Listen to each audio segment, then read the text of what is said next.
Hai, jumpa lagi dengan Jejak Donghua.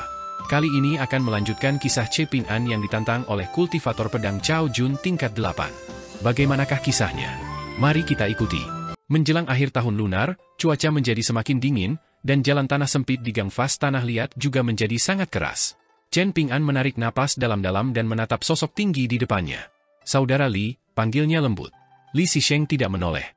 Dia tersenyum tipis dan berkata, jangan khawatir, aku bisa menghadapinya.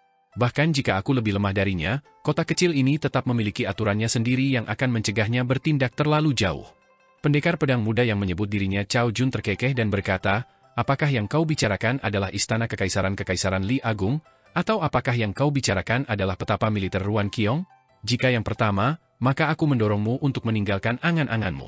Jika keluarga kekaisaran benar-benar memiliki tulang punggung, maka mereka tidak akan meringkuk seperti sekarang. Jika yang kedua, maka izinkan aku untuk tetap bersikap misterius terlebih dahulu. Kalian bisa menunggu dan melihat. Cao Jun menatap cendekiawan tampan bagai giok yang mengenakan gaun hijau. Dibandingkan dengan penampilannya yang tampak muda, cendekiawan ini benar-benar orang yang sangat muda. Hal ini membuatnya merasa sedikit tidak senang. Dia mengencangkan genggamannya pada pedang pendeknya dan bertanya, kau benar-benar ingin bertarung? Terkadang lebih baik menerima kekalahan kecil. Mungkin kau akan melihat ke belakang nanti dan menemukan bahwa kekalahan kecil itu sebenarnya adalah berkah tersembunyi. Li Xisheng tersenyum tipis dan menjawab, karena kau mengaku bahwa semua alasanmu ada di sarung pedangmu, aku bersedia mendengarkannya. Kudengar dunia permata kecil melarang semua penggunaan kemampuan mistis sebelumnya. Sekarang setelah dunia kecil itu hancur dan jatuh ke bumi, kau telah maju ke 5 tingkat tengah hanya dalam waktu 1 tahun. Prestasi yang cukup mengesankan. Ada ekspresi setuju di wajah Cao Jun. Namun, ia segera menggelengkan kepala dan mendecak lidahnya karena heran, sambil berkata, sungguh disayangkan. Li Xisheng mengulurkan tangan dan berkata, silakan saja. Cao Jun tidak bisa menahan tawa, naif dan bodoh. Karena ini bukan pertarungan hidup dan mati, aku akan menekan kultivasiku agar kau tidak kalah telak dalam pertarungan pertama dalam hidupmu. Li Xisheng tersenyum dan tetap diam. Ketika kau keluar dari dasar sumur di masa depan, kau akan menyadari bahwa seseorang sepertiku dapat dianggap sebagai. Dengan ketukan kakinya, Cao Jun mencondongkan tubuh ke depan dan menyerang Li Xisheng. Pendekar pedang yang tersenyum itu tertawa keras, dan auranya langsung berubah. Beberapa kata terakhir dari ucapannya bergema di sekitar lorong Fas Tanah Liat yang sempit, baik hati dan pemaaf. Cahaya putih yang menyilaukan meledak ke depan, membawa serta pedang Qi yang ganas yang langsung membanjiri seluruh gang. Dikombinasikan dengan kecepatan Cao Jun yang gila, tampak seolah-olah sosoknya yang kabur dan nyaris tak terlihat adalah bagian dari pedang Qi yang meledak. Melihatnya dari jauh, orang bisa dimaafkan karena mengira bahwa air banjir mengalir deras melalui gang kecil dan menghantam Li Xisheng dan yang lainnya dengan keras setelah hujan deras. Sehelai putih menyelimuti gang sempit itu. Namun, di tengah pedang Qi yang deras, orang bisa samar-samar melihat cahaya yang bahkan lebih putih seperti salju. Seolah-olah seekor ikan putih sedang berenang dengan tenang melalui sungai. Aliran pedang Qi terhenti. Li Xisheng tampak santai dan tidak tergesa-gesa, dan dia berbalik ke samping sebelum mengangkat tangan dan mengulurkannya ke arah pedang pendek yang tampak seperti ikan putih. Dia kemudian dengan ringan tetapi akurat meraih pergelangan tangan Cao Jun. Cao Jun tersenyum tipis dan melepaskan genggamannya, menyebabkan pedang pendek yang hanya berjarak 1 meter dari dada Li Xisheng melesat maju. Li Xisheng memasang ekspresi tenang saat ia mengangkat tangan kirinya dan menyatukan jari telunjuk dan jari tengahnya. Pada saat kritis yang dapat menentukan kemenangan atau kekalahan ini, dia dengan tepat menjepit pedang pendek di antara jari-jarinya. Ikan putih itu menggulung tubuhnya. Pedang pendek itu mengikutinya dan memutar bilahnya. Li Xisheng tidak punya pilihan selain mundur. Cao Jun memanfaatkan kesempatan ini untuk maju terus, dan tangannya yang memegang pedang telah mengepal dan mengayunkannya ke arah leher Li Xisheng. Pada saat yang sama ketika Li Xisheng mengangkat sikunya untuk menangkis tinju Cao Jun, ikan putih itu melesat maju untuk menyerangnya. Li Xisheng menggoyangkan pergelangan tangannya yang lain, menyebabkan lengan bajunya yang besar beriak. Ikan putih itu berenang tepat ke lengan baju Li Xisheng. Cao Jun mencibir dan menusukkan kakinya ke perut Li Xisheng, menyebabkan cendekiawan muda berbaju hijau itu terhuyung mundur beberapa meter.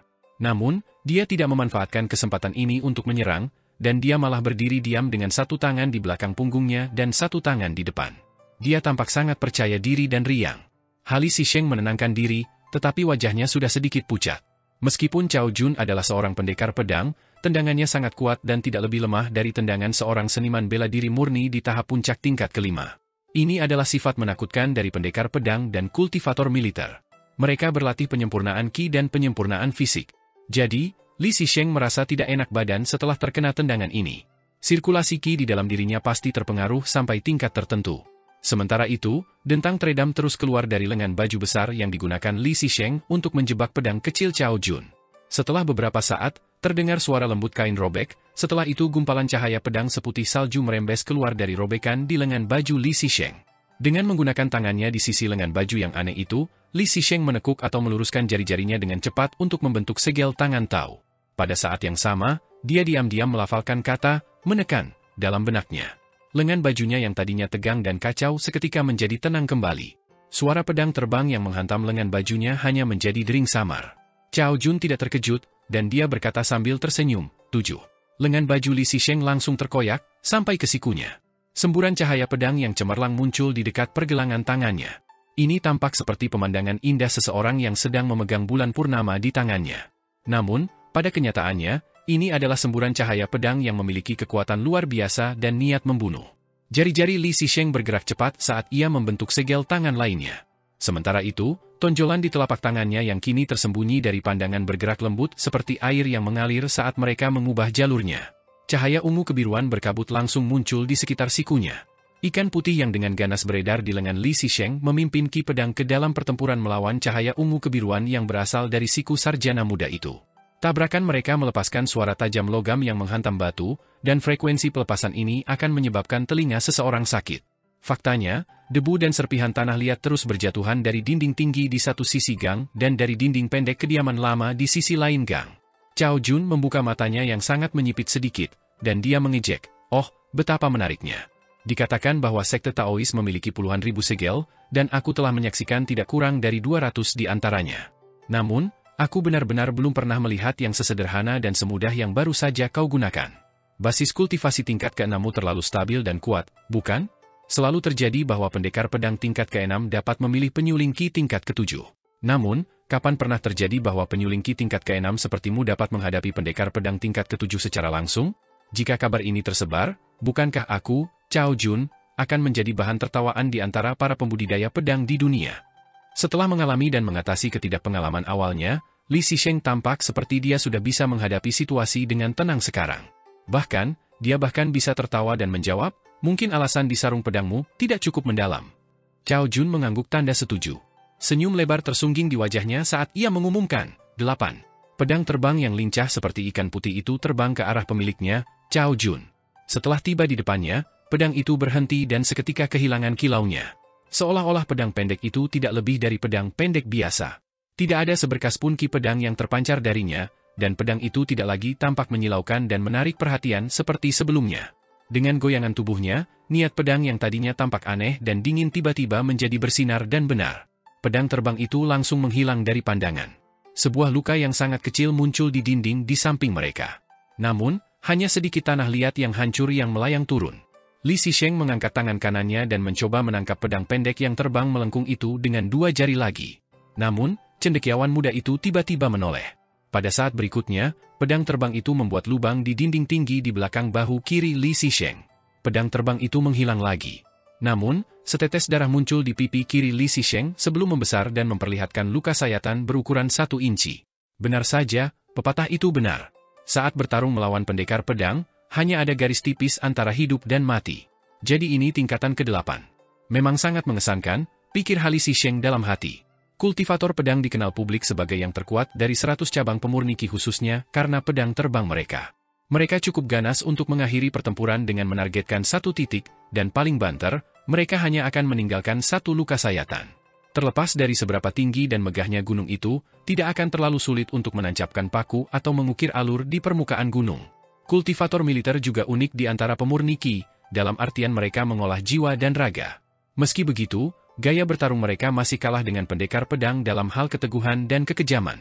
Yang lain mungkin memiliki puluhan ribu harta karun, atau mereka mungkin memiliki kemampuan mistis yang mendalam. Namun, pendekar pedang hanya mengejar tujuan mengakhiri pertempuran dengan 1 serangan dan mengiris semua teknik dengan 1 tebasan. Cao Jun tetap berdiri dengan sikap arogan dengan 1 tangan di belakang punggungnya. Ia menepuk sarung pedangnya yang lain dan berkata, "Seorang jenius kultivasi sepertimu pasti membawa harapan dan ekspektasi seluruh klanmu. Kalau begitu, bukankah kau punya beberapa harta karun pertahanan? Sulit bagiku untuk percaya bahwa kau tidak punya." Izinkan aku mengatakan ini terlebih dahulu. Apapun niatmu, seseorang akan benar-benar mati jika kau terus menyembunyikan kekuatanmu yang sebenarnya dan menolak untuk menunjukkannya kepada orang lain. Aku khawatir aku mungkin akan terlalu bersemangat dan akhirnya tidak dapat menahan diri. Pada saat itu, kau pasti akan mati sia-sia. Li Zisheng tidak marah dengan ejekan lawannya, dan suaranya tetap hangat dan tenang seperti biasanya saat ia berkata, Chen Ping'an, aku mungkin harus membuat kalian bertiga mundur sedikit. Akan lebih baik jika kalian bisa mundur 10 atau bahkan 15 meter. Cao Jun menepuk dahinya dan mengeluh dengan ekspresi kesal, lawanmu berdiri tepat di depanmu, tetapi kau masih cukup santai dan riang untuk berbicara omong kosong dengan orang lain? Aku sangat marah. Ada niat membunuh yang tersembunyi di balik senyum dan kata-kata pendekar pedang muda itu. Pada saat yang sama ketika Cao Jun menepuk dahinya, pedang terbangnya telah terbang di belakang punggung Li Zisheng, meminjam suara keras dari tamparan itu. Benar-benar sunyi dan sulit dipahami. Suara renyah dan halus bergema di seluruh lorong vas tanah liat. Cao Jun terbata-bata sejenak sebelum tertawa keras dan berkata, benarkah? Ini juga berhasil? Kalau begitu aku benar-benar tidak akan menahan diri lagi. Sehelai daun bambu hijau subur muncul di belakang punggung Li Zisheng dan menangkis serangan mematikan pedang terbang itu. Dentang, dentang, dentang, dentang. Di dalam gang kecil itu, dentang renyah terus bergema di sekitar Li Zisheng. Selain banyak daun bambu, ia juga memiliki daun persik, daun willow, daun belalang, dan banyak daun lainnya. Ia memiliki semua jenis daun hijau subur. Cao Jun menyipitkan mata ke medan perang yang intens di sekitar lawannya. Li Zisheng tetap teguh, dan ada daun-daun yang melayang tinggi dan rendah di sekelilingnya. Sementara itu, pedang pendek bernama ikan putih terbang di antara mereka dan terus bertempur dengan formasi itu. Namun, pedang itu tidak dapat membuat kemajuan apapun. Meskipun daun-daun hijau terus berguguran ke tanah, Cao Jun tetap tidak bisa menahan perasaan sedikit tidak berdaya. Ini karena menurut perkiraan kasarnya, sarjana muda itu kemungkinan besar memiliki setidaknya 100 daun seperti itu. Jadi, suasana hati Cao Jun sedang tidak baik saat ini. Apakah keluargamu menjual daun atau semacamnya? Kalaupun ada, apakah ada yang membelinya? Namun, Cao Jun tidak mau mundur begitu saja, dan dia menolak untuk percaya bahwa seorang pemurni Qi tingkat 6 yang menyedihkan dapat bertahan sampai akhir. Memanipulasi begitu banyak daun sekaligus jelas tidak mudah, dan jumlah konsentrasi dan usaha yang dibutuhkan untuk ini jelas cukup signifikan. Cao Jun diam-diam berkata pada dirinya sendiri bahwa meskipun itu akan menjadi kemenangan yang tidak adil, dia masih bisa menganggap ini sebagai cara yang lambat dan tidak efisien untuk mengasah pedangnya. Dia ingin melihat berapa lama sarjana ini bisa bertahan. Pedang terbang yang pendek tapi ganas itu mulai melesat dengan liar dan menebas semua yang ada di jalurnya. Di dalam gang kecil itu, dedaunan terus berguguran ke tanah, berubah dari hijau subur menjadi kuning saat terjadi. Jika kita terus bertarung seperti ini, kita bisa bertarung sampai tahun depan, Li Zisheng tiba-tiba memperingatkan. Katakanlah, setelah kau selesai menjelaskan alasan pedang ini, mengapa kau tidak menjelaskan alasan pedangmu yang lain juga? Jika kau bisa, kau mungkin juga bisa melepaskan pedang terbangmu yang terikat itu. Tidak peduli apapun, setidaknya kita harus menentukan pemenangnya terlebih dahulu, kan? Lagi pula, temanku masih menungguku. Mata Cao Jun tiba-tiba membelalak, dan akhirnya dia menghapus senyum dari wajahnya. Apakah kau akan mati jika tidak menyombongkan diri? Li Zisheng menghela napas dan tidak mengatakan apapun lagi. Dia hanya menggoyangkan lengan bajunya yang masih utuh dan mengeluarkan setumpuk besar pernak-pernik yang luar biasa.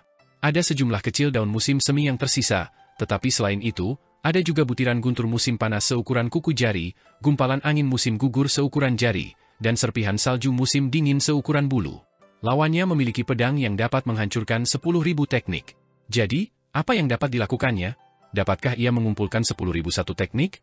Dengan demikian, sarjana muda bernama Li Zisheng yang baru saja mencapai 5 tingkat tengah mengungkapkan bahwa ia telah memiliki daun musim semi, guntur musim panas, angin musim gugur, dan salju musim dingin. Bahkan, ia masih memiliki lebih banyak hal selain ini. Lebih banyak hal lagi. Cao Jun melihat tumpukan pernak-pernik itu. Seolah-olah mereka adalah sekelompok infanteri bersenjata lengkap yang berdiri dalam formasi dan dengan tegas membela jenderal mereka, Li Zisheng. Dia menyadari sesuatu yang istimewa tentang mereka setelah beberapa saat, dan dia berkata dengan kagum, kamu benar-benar sangat terampil dalam Go. Selain itu, kamu benar-benar ahli dalam metode ramalan sekolah naturalis. Li Zisheng hanya seorang pemurni Qi tingkat ke-6, jadi kecuali dia adalah reinkarnasi dari salah satu pendiri 3 ajaran terbesar, tidak mungkin dia bisa memanipulasi begitu banyak barang sekaligus. Namun, jelas bahwa sarjana muda berbaju biru itu menggunakan teknik lain yang lebih efisien. Setiap kali dia bertahan melawan serangan pedang pendek itu, dia pertama-tama akan menghitung lintasan kasar dan target pedang itu. Jadi, Selain menggunakan sebagian energinya untuk menjaga daun musim semi, angin musim gugur, dan barang-barang lainnya tetap melayang di udara, hanya ada sedikit wilayah di mana dia benar-benar perlu memfokuskan sebagian besar energi spiritualnya. Pertempuran ini seperti pertahanan sebuah kota. Cao Jun adalah penyerang yang kuat, tetapi ia tidak memiliki cukup banyak prajurit yang siap sedia. Akibatnya, ia hanya bisa fokus menyerang satu sisi kota. Sementara itu, meskipun Li Zisheng tampak memiliki banyak prajurit yang ditempatkan di setiap tembok, kenyataannya adalah bahwa 3 tembok akan selalu dijaga oleh prajurit yang tidak dapat digunakan. Namun, ia hanya perlu memprediksi masa depan dan secara akurat menghitung target serangan Cao Jun berikutnya. Setelah selesai, ia tampak sangat santai saat ia bertahan melawan serangan pendekar pedang itu. Dengan satu pikiran, pedang putih salju milik Cao Jun mundur dari medan perang dan kembali ke sisinya. Cao Jun meliriknya, dan ia melihat bahwa ujung dan bilah pedang sedikit tergores karena pertempuran. Pedang itu lebih rusak daripada yang ia duga.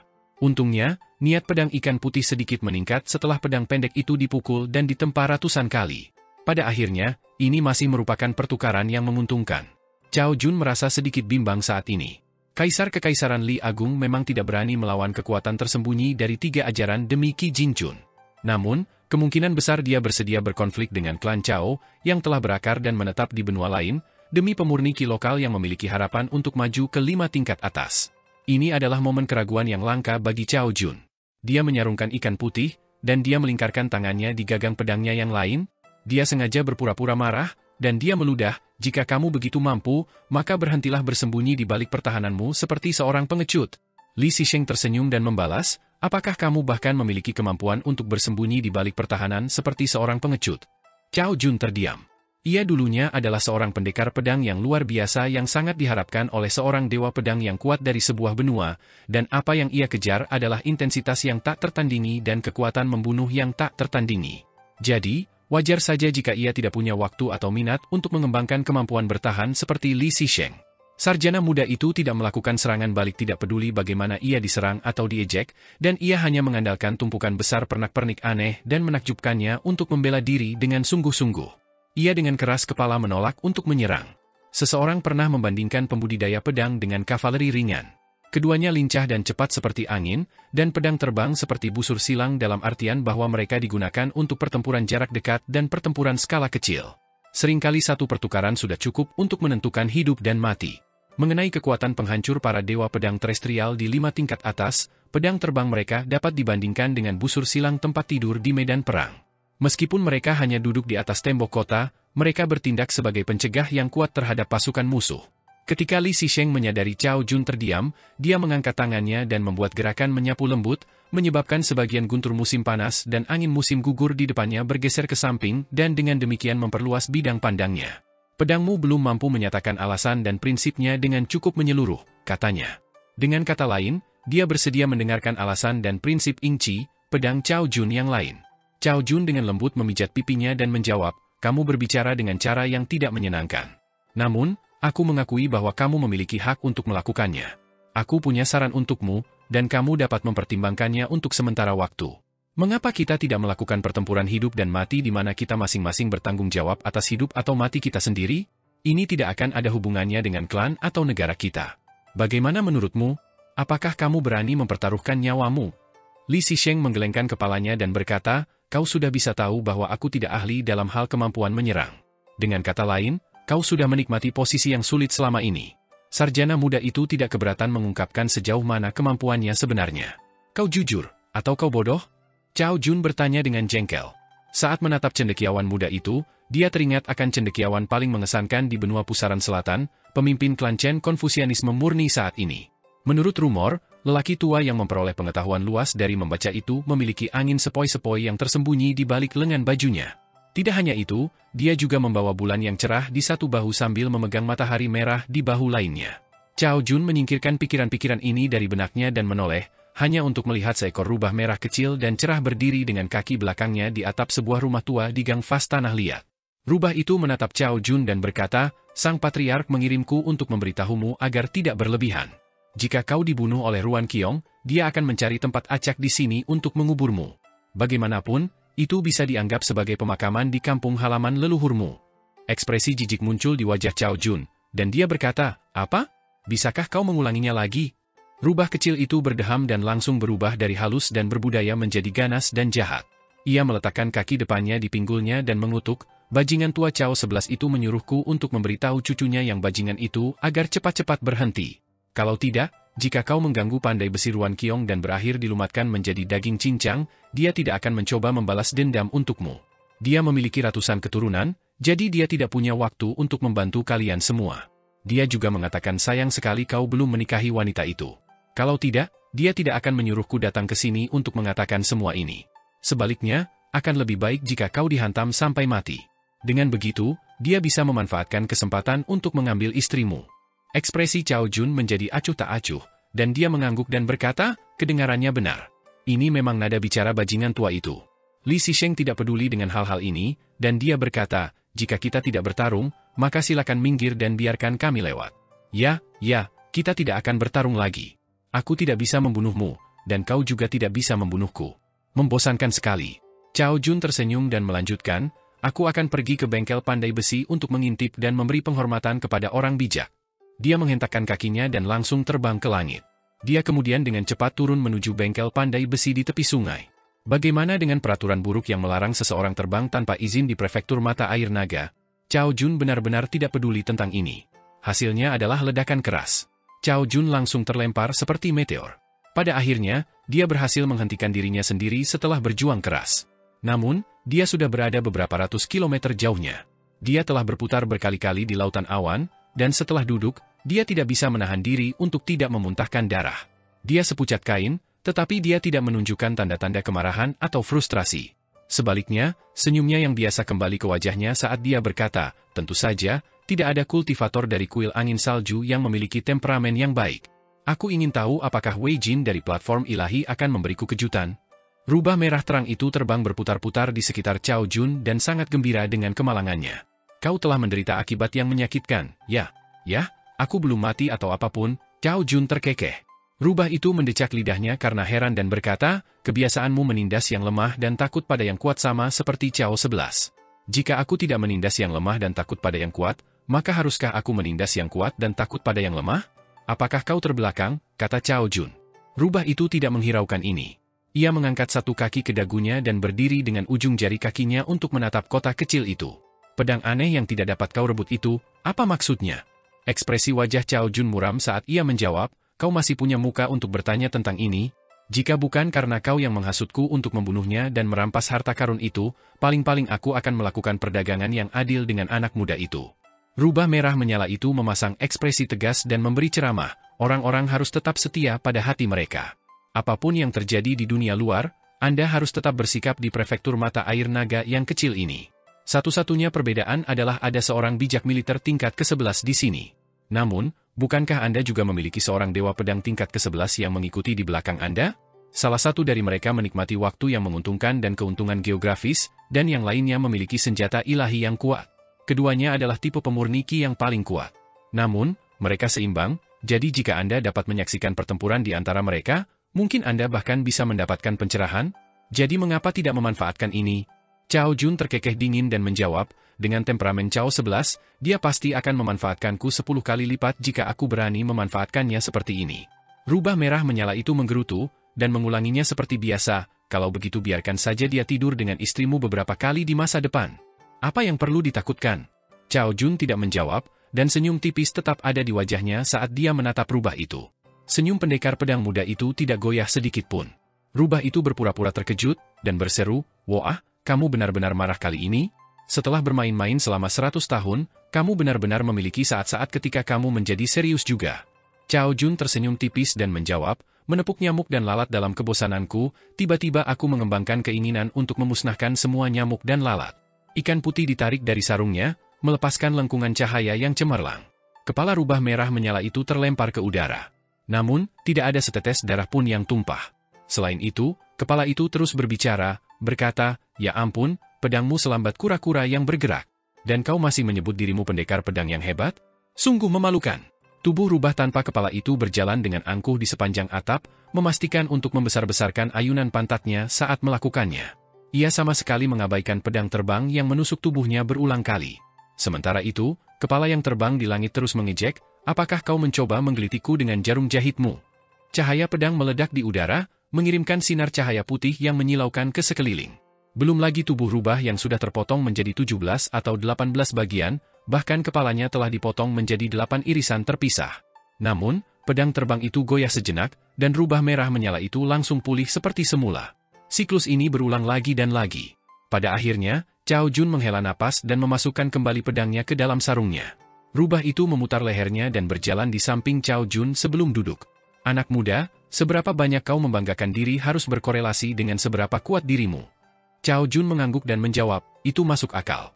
Aku akan mendengarkanmu. Kalau begitu, biarkan aku meminjam istrimu sebentar setelah kalian menikah? Bagaimanapun, dia perempuan, dan aku juga perempuan.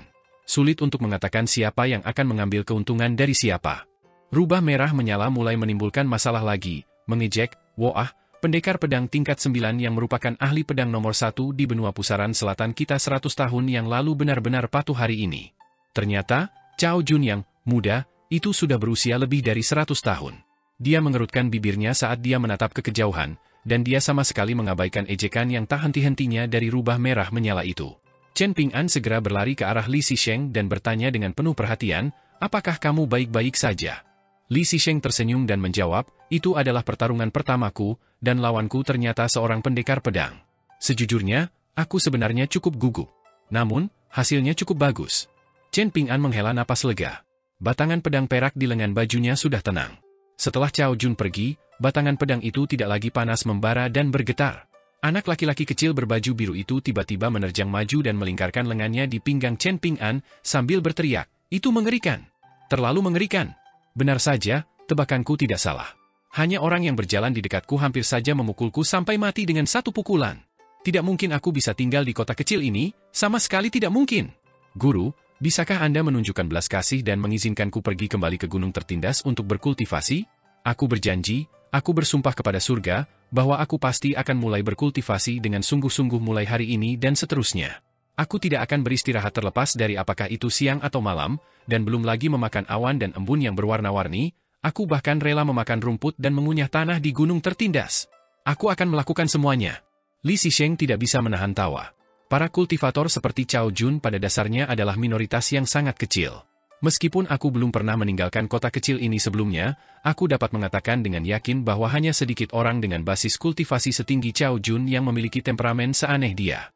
Tidak perlu bagimu untuk begitu khawatir, katanya dengan tergesa-gesa untuk menghibur. Namun, bocah lelaki berbaju biru itu mengabaikan Li Zisheng, dan dia terus memohon kepada Chen Ping'an untuk menunjukkan belas kasihan kepadanya. Setelah Chen Ping'an mendorong kepalanya menjauh, dia malah memegang erat lengan bocah lelaki itu.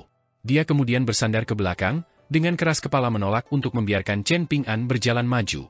"Tuan, tolong tunjukkan kebaikan. Aku mohon padamu. Jika kau mau, aku bahkan bisa mengembalikan kerikil empedu ular biasa padamu. Tolong." "Tuan, bukannya kau tidak tahu bahwa aku selalu penakut? Bahkan, kakiku gemetar saat bepergian di malam hari. Dan sudah berapa lama kita berada di kota kecil ini? Namun, baru saja keluar, dan kita menjumpai semburan ki pedang yang membelah udara dengan kacau. Aku benar-benar takut." Chen Ping'an tidak punya pilihan selain berhenti. "Apakah kau ingat jalan kembali ke Gunung Tertindas?" tanyanya dengan jengkel. Bocah laki-laki berbaju biru itu menyeka ingus dan air mata dari wajahnya, dan akhirnya ia bersedia bersikap lemah lembut dalam sebuah pertunjukan yang langka. "Guru, sudah sampai pada titik ini, jadi aku jelas akan mengatakan bahwa aku ingat meskipun sebenarnya tidak." "Guru, aku ingat jalan kembali," kata gadis kecil berbaju merah muda itu pelan. Chen Ping'an berpikir sejenak sebelum berkata, "Kalau begitu kalian berdua dapat kembali ke Gunung Tertindas terlebih dahulu dan tinggal sementara di bangunan bambu. Namun, kalian harus berjanji kepadaku bahwa kalian tidak akan menimbulkan masalah. Setelah aku selesai menangani masalah di sini, aku akan segera pergi untuk memeriksa kalian. Aku akan mencoba menyelesaikan semuanya secepat mungkin, dan aku akan mencoba mengunjungi Gunung Tertindas sekali sebelum tahun baru."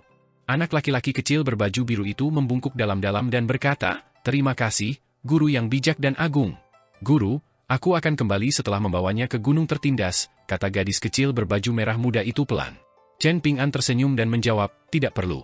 Bangunan bambu itu cocok untuk bercocok tanam, jadi sebaiknya kau tinggal bersamanya di gunung juga. Jangan takut padanya. Jika dia berani mengingkari janjinya dan mencoba diam-diam menindasmu, aku akan memastikan untuk menghadapinya saat kita bertemu lagi."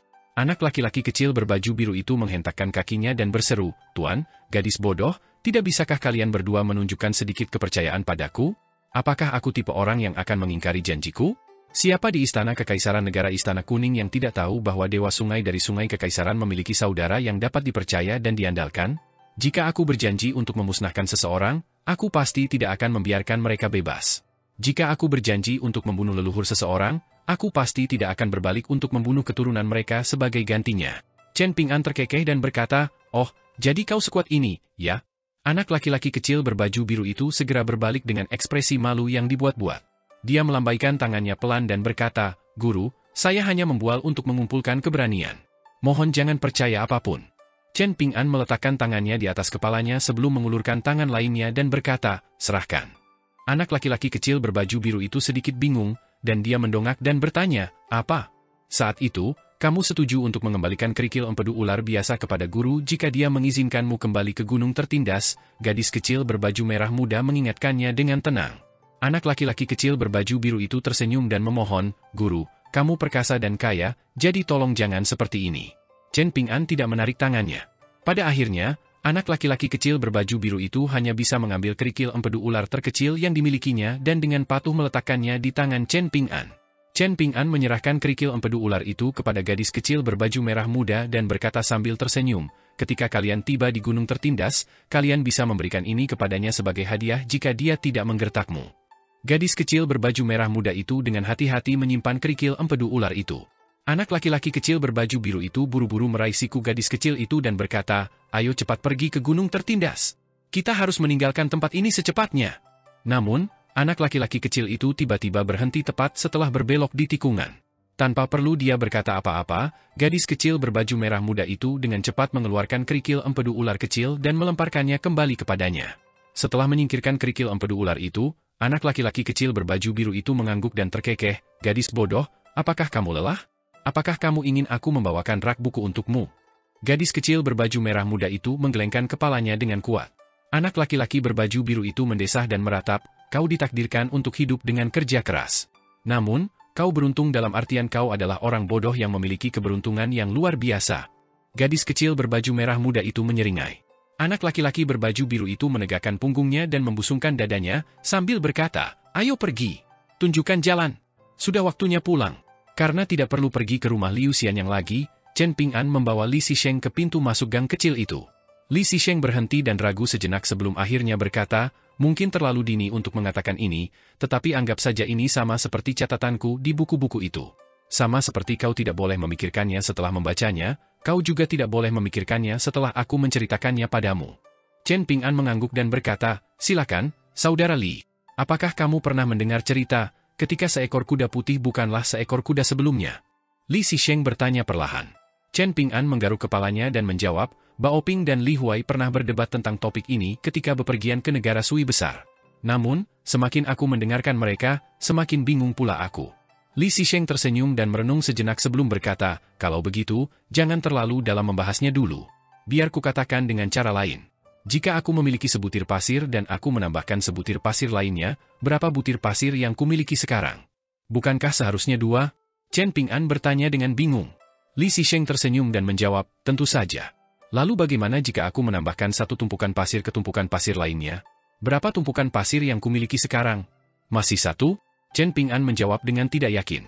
Li Xisheng menepuk bahu Chen Ping'an dan menjelaskan, ada desas-desus bahwa ketika orang bijak di masa lampau menemukan bahasa tertulis, hantu dan dewa di surga dan bumi tercengang dan ketakutan hingga meneteskan air mata. Ini tentu saja merupakan tindakan yang sangat baik. Namun, Anda perlu memahami satu hal. Ada kalanya bahasa tertulis dapat bertindak sebagai penghalang tak terlihat yang mencegah kita mengenali hakikat dunia yang sebenarnya. Jadi, seseorang tidak boleh terlalu bertele-tele dan terlalu memperhatikan kata-kata saat membaca buku. Jika Anda menemui hambatan, mengapa tidak mundur selangkah sebelum menaiki beberapa anak tangga ke atas? Anda harus berusaha sebaik mungkin untuk berjalan ke atas. Jika seseorang tidak mencapai puncak gunung, maka seseorang akan gagal menghargai sifat medan yang datar." Chen Ping'an bingung, dan dia bisa merasakan sakit kepala mulai terbentuk. Ini adalah perasaan yang mirip dengan ketika dia membolak-balik prinsip kehidupan untuk anak-anak belum lama ini. Tersesat dalam kebingungan, dia merasa seolah-olah tidak ada jalan maju dan tidak ada jalan kembali. "Pelan-pelan saja, tidak perlu terburu-buru," Li Xisheng menghibur. "Aku mengerti," jawab Chen Ping'an sambil mengangguk. "Sekarang tanpa lengan baju, Li Zisheng kembali sendirian ke kediamannya yang besar di Jalan Keberuntungan. Semua pelayan dan pembantu di kediaman itu merasa sedikit bingung ketika mereka melihat penampilan tuan muda mereka yang canggung dan acak-acakan. Tuan muda mereka sudah dewasa, tetapi selain menemani para tetuanya untuk mengunjungi makam leluhur, dia hampir tidak pernah meninggalkan kediaman itu. Sekarang setelah dia akhirnya pergi jalan-jalan, dia benar-benar mengalami semacam pertemuan kasar yang membuatnya dalam keadaan yang menyedihkan. Tentunya dia tidak mungkin bertengkar dengan seseorang, bukan? Li Zisheng kembali ke halamannya dan memeriksa kepiting dan ikan mas yang hidup berdampingan dengan damai terlebih dahulu. Dia kemudian berganti jubah baru dan memasuki kediaman sederhana untuk membaca sebentar. Setelah itu, dia pergi ke sebuah gedung yang selalu terkunci. Setelah membuka kunci dan memasuki gedung yang dimilikinya, yang menarik perhatian Li Zisheng adalah deretan rak pajangan yang berjejer di dinding. Namun, rak-rak ini tidak memiliki barang antik atau pernak-pernik kuno di atasnya. Mereka juga tidak memiliki barang porselen indah yang menjadi ciri khas prefektur mata air naga. Sebaliknya, rak-rak ini dipenuhi dengan segel dengan berbagai ukuran dan bahan. Selain rak-rak yang dipenuhi segel, satu-satunya benda lain di gedung itu adalah meja dan kursi. Ada 3 segel yang belum selesai di meja, dan masing-masing diukir dari kayu, giok kuning, dan perunggu. Ada sekotak besar pisau ukir yang dibuat dengan sangat indah di atas meja, dan ada juga beberapa buku kuno yang ditulis di atas bahan yang berharga. Li Zisheng menutup pintu dengan lembut sebelum berjalan mendekat dan duduk di belakang meja. Ketiga segel di atas meja semuanya hanya kehilangan satu karakter. Segel perunggu memiliki karakter, kalahkan yang sesat, dan tidak ada karakter, ajaran. Segel giok kuning memiliki karakter, penguasa surga, dan tidak ada karakter, dharma, di depan, penguasa. Segel kayu memiliki karakter, ki menciptakan kehidupan, dan tidak ada karakter, biru langit, di awal. Mengukir segel sama halnya dengan menggambar jimat, dan penting bahwa hal-hal ini diselesaikan dalam sekali jalan. Namun, Li Zisheng jelas tidak menganut prinsip ini. Dia tidak mengambil pisau ukir untuk mengukir karakter terakhir, tetapi malah memejamkan mata dan mulai tertidur. Napasnya tenang dan lambat, seperti aliran air yang bergumam yang tidak bisa dipadamkan. Ini adalah ruangan kecil, tetapi lebih dari sekadar yang terlihat. Chen Ping'an kembali ke rumah, dan dia menemukan bahwa pedang kayu belalang di atas meja telah miring tanpa terasa. Meskipun dia tertegun, dia tetap duduk di samping meja dengan ekspresi tenang dan tidak berubah. Saat itu, Qi Jingchun telah menggunakan ranting belalang yang dikumpulkan dan diseret oleh Li Baoping untuk diam-diam mengukir pedang kayu belalang. Dia kemudian diam-diam meletakkan pedang ini di keranjang bambu Chen Ping'an. Di dalam pedang kayu belalang ini, hiduplah seorang gadis dupa kecil yang tidak diketahui asal-usulnya. Namun, setelah muncul sebentar sekali di penginapan Autumn Reed dan sekali di kediaman klan Zilan Chao, gadis dupa pemalu itu tidak pernah muncul lagi. Chen Ping'an mengikuti arus, dan dia tidak mencoba melakukan apapun dengan paksa. Saat itu sudah larut malam, dan seorang lelaki tua masih mengisap pipa rokoknya di toko obat keluarga Yang. Dia mengerutkan alisnya, dan setelah membuat gerakan meraih, seorang gadis dupa jatuh ke tanah dari kehampaan. Qi Jingchun berusaha keras untuk menyembunyikanmu. Apa tujuannya? Pak tua yang bertanya dengan dingin. Gadis dupa dengan takut-takut berdiri, dan seolah-olah dia sangat khawatir dengan lelaki tua ini. Tangannya mencengkeram erat keliman pakaiannya, dan bibirnya bergerak sedikit saat dia berbicara. Semakin Pak tua yang mendengarkan, semakin erat alisnya bertautan. Setelah merenung cukup lama, akhirnya dia berkata, "Saya terima." Dia menggunakan pipa rokoknya untuk mengetuk tanah, menyebabkan sebuah kuil kecil muncul dan menggelinding ke arah gadis dupa. Gadis dupa itu senang, dan dia baru saja akan melompat ke dalam kuil kecil itu. Namun, dia tiba-tiba mendongak, dan seolah-olah dia ingin mengatakan sesuatu. Ekspresi Pak tua yang dingin, dan dia berkata, mengetahui segalanya secara alami adalah yang terbaik. Namun, jika kamu tidak dapat mencapai tujuan ini, maka yang terbaik adalah kamu tidak tahu apa-apa sama sekali. Hanya dengan cara ini kamu dapat menjalani kehidupan yang damai. Tampaknya gadis dupa itu masih sedikit ragu-ragu. Dia ingin melakukan perjalanan kembali ke Gang Fas Tanah Liat, sehingga dia setidaknya bisa mengucapkan selamat tinggal kepada anak laki-laki muda itu. Pak tua yang mengangkat pipa rokoknya dan mengembuskan asap tebal. Menjadi benar-benar pintar berarti menyembunyikan semua kepintaranmu. Apakah kamu benar-benar berpikir bahwa anak muda itu tidak memikirkan apapun? Apakah kamu berpikir bahwa selain berlatih teknik tinju, dia hanya tahu bagaimana bersikap baik dan murah hati? Dan kamu bahkan mengikutinya begitu lama.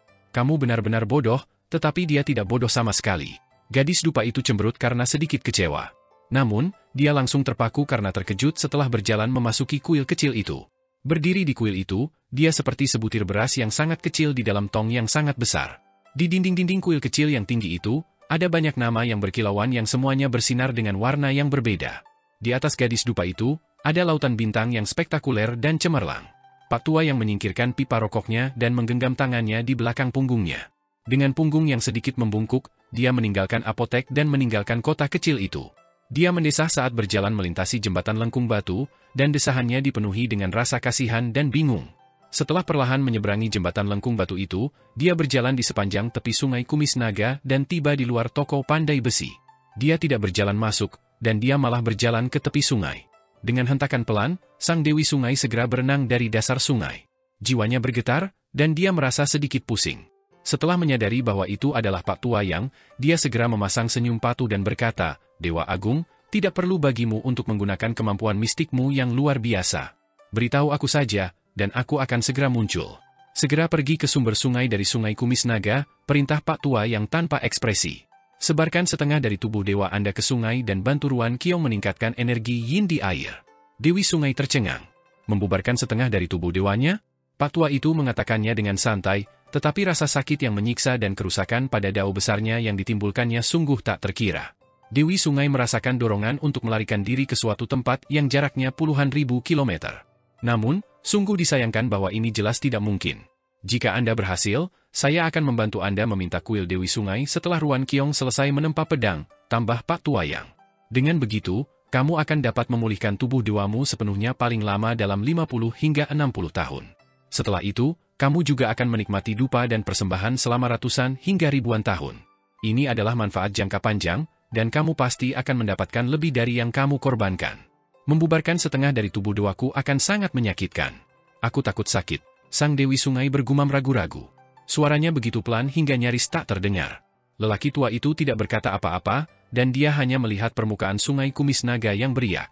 "Dewa Agung, bolehkah aku menolak?" Dewi Sungai bertanya dengan hati-hati. "Tentu saja boleh," jawab lelaki tua yang sambil mengangguk. Dewi Sungai senang, dan dia juga merasa sangat terkejut pada saat yang sama. Sejak kapan Dewa Agung ini menjadi begitu pengertian dan masuk akal? Lelaki tua yang tersenyum dingin dan melanjutkan, "Efeknya akan lebih baik jika aku menghancurkan seluruh tubuh dewamu. Yakinlah, setelah jiwamu lenyap malam ini, aku akan memastikan untuk memberi kompensasi kepada keturunanmu di masa depan." Dewi Sungai merasakan sedikit keputusasaan. Setelah menimbang-nimbang sejenak, dia bertanya dengan suara bergetar, "Dewa Agung, bisakah semua kompensasi diberikan kepada cucuku?" Dia dipenuhi dengan harapan, dan ini karena dia tahu bahwa Dewa Agung ini memperlakukan cucunya, M.A. Kuksuan, sedikit berbeda terlepas dari seberapa adilnya dia dalam hal-hal lain. Namun, Pak Tua yang menggelengkan kepalanya dan menolak lagi, dengan berkata, "Tidak." Ekspresi Dewi Sungai pucat pasi, dan dia berkata dengan suara menyedihkan, "Kalau begitu aku akan pergi ke sumber sungai dari sungai Kumis Naga." Pak Tua yang tidak mengatakan apa-apa. Dewi Sungai menggertakkan giginya dan mulai berenang ke hulu. Setelah melewati jembatan lengkung batu yang tidak lagi aneh, dia langsung menuju ke kedalaman pegunungan. Ruan Qiong berjalan ke tepi sungai dan berdiri di samping lelaki tua itu. "Apakah aku berhasil menempa pedang untuk gadis muda itu atau tidak? Aku sama sekali tidak khawatir. Aku tidak punya niat untuk membuat kesepakatan denganmu," katanya. "Aspek utama dari kesepakatan ini tidak ada hubungannya dengan kau menempa pedang untuk gadis muda itu." Pak Tua yang menggelengkan kepalanya dan melanjutkan, "Namun, aku dapat membantumu menyembunyikan identitas asli putrimu selama 30 tahun. Syaratnya adalah kau menyelesaikan penempaan pedang itu secepat mungkin. Ini kesepakatan yang kuinginkan." Ruan Qiong tidak terpengaruh, dan dia bertanya sambil tersenyum, "Identitas asli? Ruan Qiong, kau hanya perlu mengangguk atau menggelengkan kepala," kata lelaki tua itu dengan tenang. Ruan Qiong merasa sedikit terkekang, tetapi dia tetap mengangguk dan menyetujui usulan Pak Tua Yang. Lelaki tua itu tersenyum dan berkata, "Ketika kau melihat ke belakang di masa depan, kau akan menyadari bahwa ini sepadan." Ruan Qiong mengajukan pertanyaan aneh, berkata, "Lalu apa yang tidak sepadan?" "Ruan Qiong, menguping orang lain bukanlah kebiasaan yang baik," Pak Tua yang terkekeh. "Kau, cucu tertua klan Li, dan Weibo. Aku harus mengawasi kalian bertiga," Ruan Qiong mengakui dengan terus terang. Lelaki tua itu mengangguk sebelum menggelengkan kepalanya dan berkata, "Mungkin lebih baik menukar posisiku dan posisi Li Xisheng. Setelah 1000 tahun? Atau setelah 10.000 tahun?" Ruan Qiong bertanya sambil tersenyum. Lelaki tua itu tidak mengatakan apapun lagi. Begitu mereka memasuki zaman pertempuran yang kacau antara 100 aliran pemikiran, individu yang sangat ambisius, tokoh heroik, keajaiban yang berbakat, dan makhluk aneh akan dengan cepat bermunculan satu demi satu seperti rebung setelah hujan.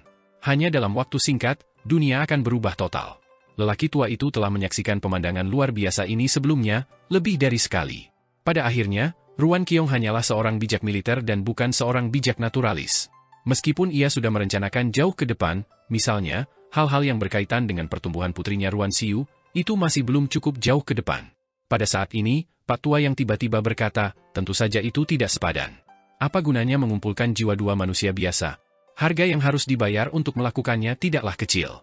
Namun, jika itu adalah Ma Kuksuan, itu tentu saja masalah yang sama sekali berbeda. Ruan Qiong tersenyum dan bertanya, Senior, Anda tidak pernah optimis tentang Chen Ping'an? Tidak apa-apa selama orang lain optimis tentangnya, jawab Pak Tua yang tanpa ekspresi. Setelah Chen Ping'an kehilangan kesadaran, bocah lelaki berbaju biru itu akhirnya melepaskan siku gadis kecil berbaju merah muda itu saat mereka berdiri di tangga menuju lantai 2. Gadis kecil itu berlari ke atas, dan wajahnya sudah basah oleh air mata. Dia menangis tak terkendali, dan saat dia memeriksa denyut nadi Chen Ping'an dan mengamati jiwanya, dia berbalik dan terisak, "Mengapa kau menghentikanku? Kau orang yang tidak tahu terima kasih dan berdarah dingin. Jika guru mati, aku akan melawanmu sampai mati." Anak laki-laki kecil berbaju biru itu tampak dingin dan tanpa ekspresi, dan dia berkata, "Aku memanggilmu gadis konyol, tetapi kau masih tidak mau mengakuinya. Jika kau dengan gegabah mengganggu sirkulasi Qi Chen Ping'an saat itu, kau akan dikategorikan sebagai musuh oleh ledakan Qi pedang itu. Pada saat itu, kau tidak hanya akan dipukuli setengah mati, tetapi kau juga akan secara merugikan memengaruhi katalis pencapaian Dao Chen Ping'an. Bahkan, kau mungkin telah membunuhnya. Ini adalah kesempatan yang ditakdirkan, tetapi entah bagaimana kau hampir mengubahnya menjadi malapetaka yang tragis." Gadis kecil berbaju merah muda itu terisak-isak karena patah hati, dan dia merengek, "Guru berlumuran darah, dan guru hampir mati. Apakah kamu senang sekarang? Aku tidak bodoh. Aku tahu kamu menginginkan kerikil empedu ular guru. Guru seharusnya tidak pernah membawamu pulang. Kamu terlalu tidak tahu terima kasih dan tidak bermoral. Guru begitu baik kepada kita, namun..."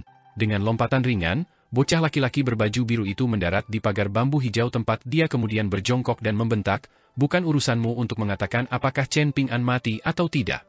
Dengan kultivasimu yang buruk, apa yang kamu tahu?" Isak tangis gadis kecil itu semakin pelan, dan ini karena dia menemukan perubahan keadaan dua semburan Qi di dalam tubuh Chen Ping'an. Awalnya mereka kacau dan liar, namun sekarang mereka perlahan-lahan menjadi teratur dan tenang. Ini seperti pertemuan antara gunung dan air.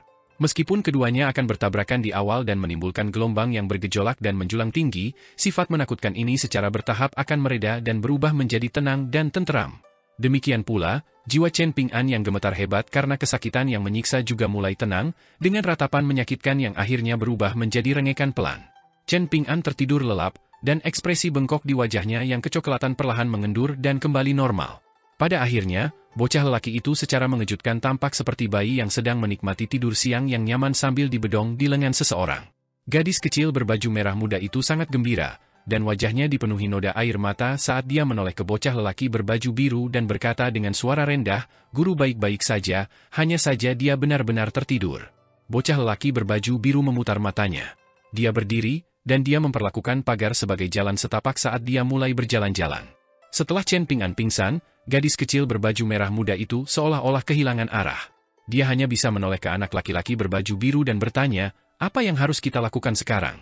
Anak laki-laki kecil berbaju biru itu tetap diam sambil mondar-mandir di sepanjang pagar. Kenyataannya, dia hanya memiliki pemahaman samar tentang situasi tersebut. Jadi, dia benar-benar tidak berani membuat kesimpulan tentang apa yang harus mereka lakukan. Dia memang menginginkan kerikil empedu ular Chen Ping'an, tetapi mengatakan bahwa dia akan mengambil keuntungan dari kemalangan seseorang dan menendangnya saat mereka terjatuh? Ini merupakan penghinaan baginya, saudara baik dari Dewa Sungai Agung Sungai Kekaisaran. Dia lebih suka memukul Chen Ping'an sampai mati dengan adil dan mengambil gunung kecil kerikil empedu ularnya secara terbuka daripada merampasnya secara diam-diam saat dia tidak sadarkan diri. Di dunia kultivasi, seseorang harus memiliki rasa moralitas dan keadilan. Ini adalah prinsip yang selalu dia patuhi. Setelah mabuk, Dewa Sungai Agung dari Sungai Kekaisaran pernah membuat pernyataan yang sangat berpengetahuan. Seseorang tidak dapat menegakkan terlalu banyak moralitas dan keadilan di dunia kultivasi, tetapi seseorang harus menegakkannya setidaknya sampai batas tertentu. Jika seseorang benar-benar meninggalkan hal-hal ini, maka seseorang akan mengalami nasib yang tidak berbeda dari naga sejati terakhir. Orang-orang seperti itu pada akhirnya akan tenggelam sampai mati di dunia kultivasi. Jantung anak laki-laki itu tersentak, dan sebuah bayangan tiba-tiba jatuh di atasnya. Mendongak, dia menemukan bahwa seorang dewa berjubah putih berdiri di sampingnya dengan senyum yang meminta untuk dipukul. Dewa itu menatapnya. Weibo tersenyum pada bocah kecil berbaju biru dan berkata, "Ular air kecil, aku sangat terkejut kau tidak berpikir untuk membunuh tuanmu." Bocah kecil berbaju biru tidak tahan dengan penampilan tampan orang ini, dan seolah-olah mereka berdua ditakdirkan untuk saling bertarung. Apalagi sekarang Weibo menatapnya dan berbicara dengan nada mengejek. Bocah kecil itu tidak bisa menahan diri untuk tidak mengumpat, "Aku menyesal tidak melakukan apapun pada ibumu saat itu." Lengan baju Weibo yang besar berkibar lembut saat dia dengan anggun melompat turun dari pagar. Sambil melakukannya, dia menepuk kepala bocah kecil itu dengan lembut dan terkekeh, nakal sekali. Tepukan ini tampak seperti tepukan biasa, tetapi kaki bocah kecil itu terdorong terpisah, menyebabkan dia jatuh terduduk di pagar. Dia meringis dan memegangi pantatnya kesakitan. Jika ini terjadi di tempat lain, bahkan gunung tembaga atau baja mungkin telah hancur karena jatuhnya bocah kecil itu. Namun, bangunan bambu kecil ini sungguh sangat kokoh. Weibo duduk di samping Chen Ping'an dan meletakkan tangannya di pergelangan tangan anak laki-laki itu. Denyut nadinya stabil dan tenang, dan ini pertanda baik. Yang mulia Dewa Wei, di luar cukup dingin, jadi haruskah aku menggendong guru ke dalam? Gadis kecil berbaju merah muda itu bertanya dengan suara lembut. Weibo tersenyum dan menjawab, "Kamu adalah ular piton api yang masih berkerabat dengan naga banjir, jadi kamu memiliki kemampuan bawaan yang kuat untuk menahan panas yang menyengat dan dingin yang membekukan. Karena itu, kamu mungkin tidak dapat sepenuhnya merasakan manfaat khusus dari bangunan bambu ini. Artinya, bangunan ini hangat di musim dingin dan sejuk di musim panas. Bahkan, orang biasa pun tidak akan menderita radang dingin jika mereka telanjang di dalam bangunan bambu selama badai salju yang lebat. Jadi, kamu bisa membiarkan gurumu tidur di sini. Tidak memindahkannya adalah pilihan yang paling tepat." Gadis kecil berbaju merah muda itu menghela napas lega. Dia buru-buru membungkuk sebagai rasa terima kasih kepada Weibo. Weibo tidak banyak memikirkannya, dan dia bertanya sambil tersenyum, "Apakah Chen Ping'an membawa baju ganti baru?" Gadis kecil berbaju merah muda itu menggelengkan kepalanya dan menjawab, "Tuan kemungkinan besar tidak berencana untuk tinggal di sini untuk waktu yang lama, jadi tidak ada pakaian apapun di keranjang bambu miliknya." Weibo mengerutkan kening dan melihat pakaian Chen Ping'an yang tampak seperti telah terendam dalam darah. Ketika anak laki-laki itu terbangun, tentu saja dia tidak bisa terus mengenakan pakaian ini. "Kalian berdua bisa pergi ke kota kecil untuk membeli beberapa pakaian, atau kalian bisa pergi ke lorong vas tanah liat untuk mengambil beberapa pakaian. Cepatlah dan kembali secepatnya. Chen Ping'an kemungkinan besar akan segera bangun," saran Weibo. "Oh, oke," jawab gadis kecil berbaju merah muda itu. Dia baru saja akan pergi. Namun, anak laki-laki berbaju biru itu memiliki pandangan gelap di matanya saat dia menatap Weibo. "Aku tidak percaya padamu." Weibo berpikir sejenak sebelum berkata, "Kalau begitu, kamu bisa tinggal." Anak laki-laki berbaju biru itu melemparkan emas batangan kepada gadis kecil berbaju merah muda itu dan berkata, "Selain membelikan tuan beberapa pakaian baru, belikan juga untuk kami berdua beberapa pakaian baru." "Aku tidak butuh apa-apa," jawab gadis kecil berbaju merah muda itu sambil tersenyum. "Aku hanya mengatakan itu untuk bersikap sopan," kata bocah laki-laki berbaju biru dengan ekspresi tegas. Gadis kecil berbaju merah muda itu merasa sedikit sedih. Dengan suara mendesing, dia berlari keluar dari bangunan bambu dan berlari menuruni gunung. Setelah dia pergi, bocah laki-laki berbaju biru itu duduk di pagar dengan punggungnya menghadap Chen Ping'an yang sedang tidur dan Weibo yang sedang duduk. Dia tenggelam dalam segudang pikiran. Chen Ping'an tidur sepanjang hari dan malam sebelum akhirnya bangun. Setelah membersihkan diri dan berganti pakaian baru, dia merasa benar-benar segar dan bersemangat. Dia tidak memakai sandal jeraminya, dan dia berdiri tanpa alas kaki di koridor di lantai 2. Telapak kakinya dipenuhi kapalan setebal batu dan baja. Ketika Chen Ping'an masih kecil, kapalannya disebabkan oleh gesekan antara kakinya dan sandal jerami yang kasar. Kemudian, kapalan ini perlahan mengeras dan menebal karena batu gunung dan tumbuhan berduri. Ada jepit rambut giok putih di rambut Chen Ping'an, dan ini adalah jepit rambut yang di atasnya dia mengukir 8 karakter kecil. Dia memeluk pedang kayu belalang di dadanya dan menatap kosong ke arah selatan.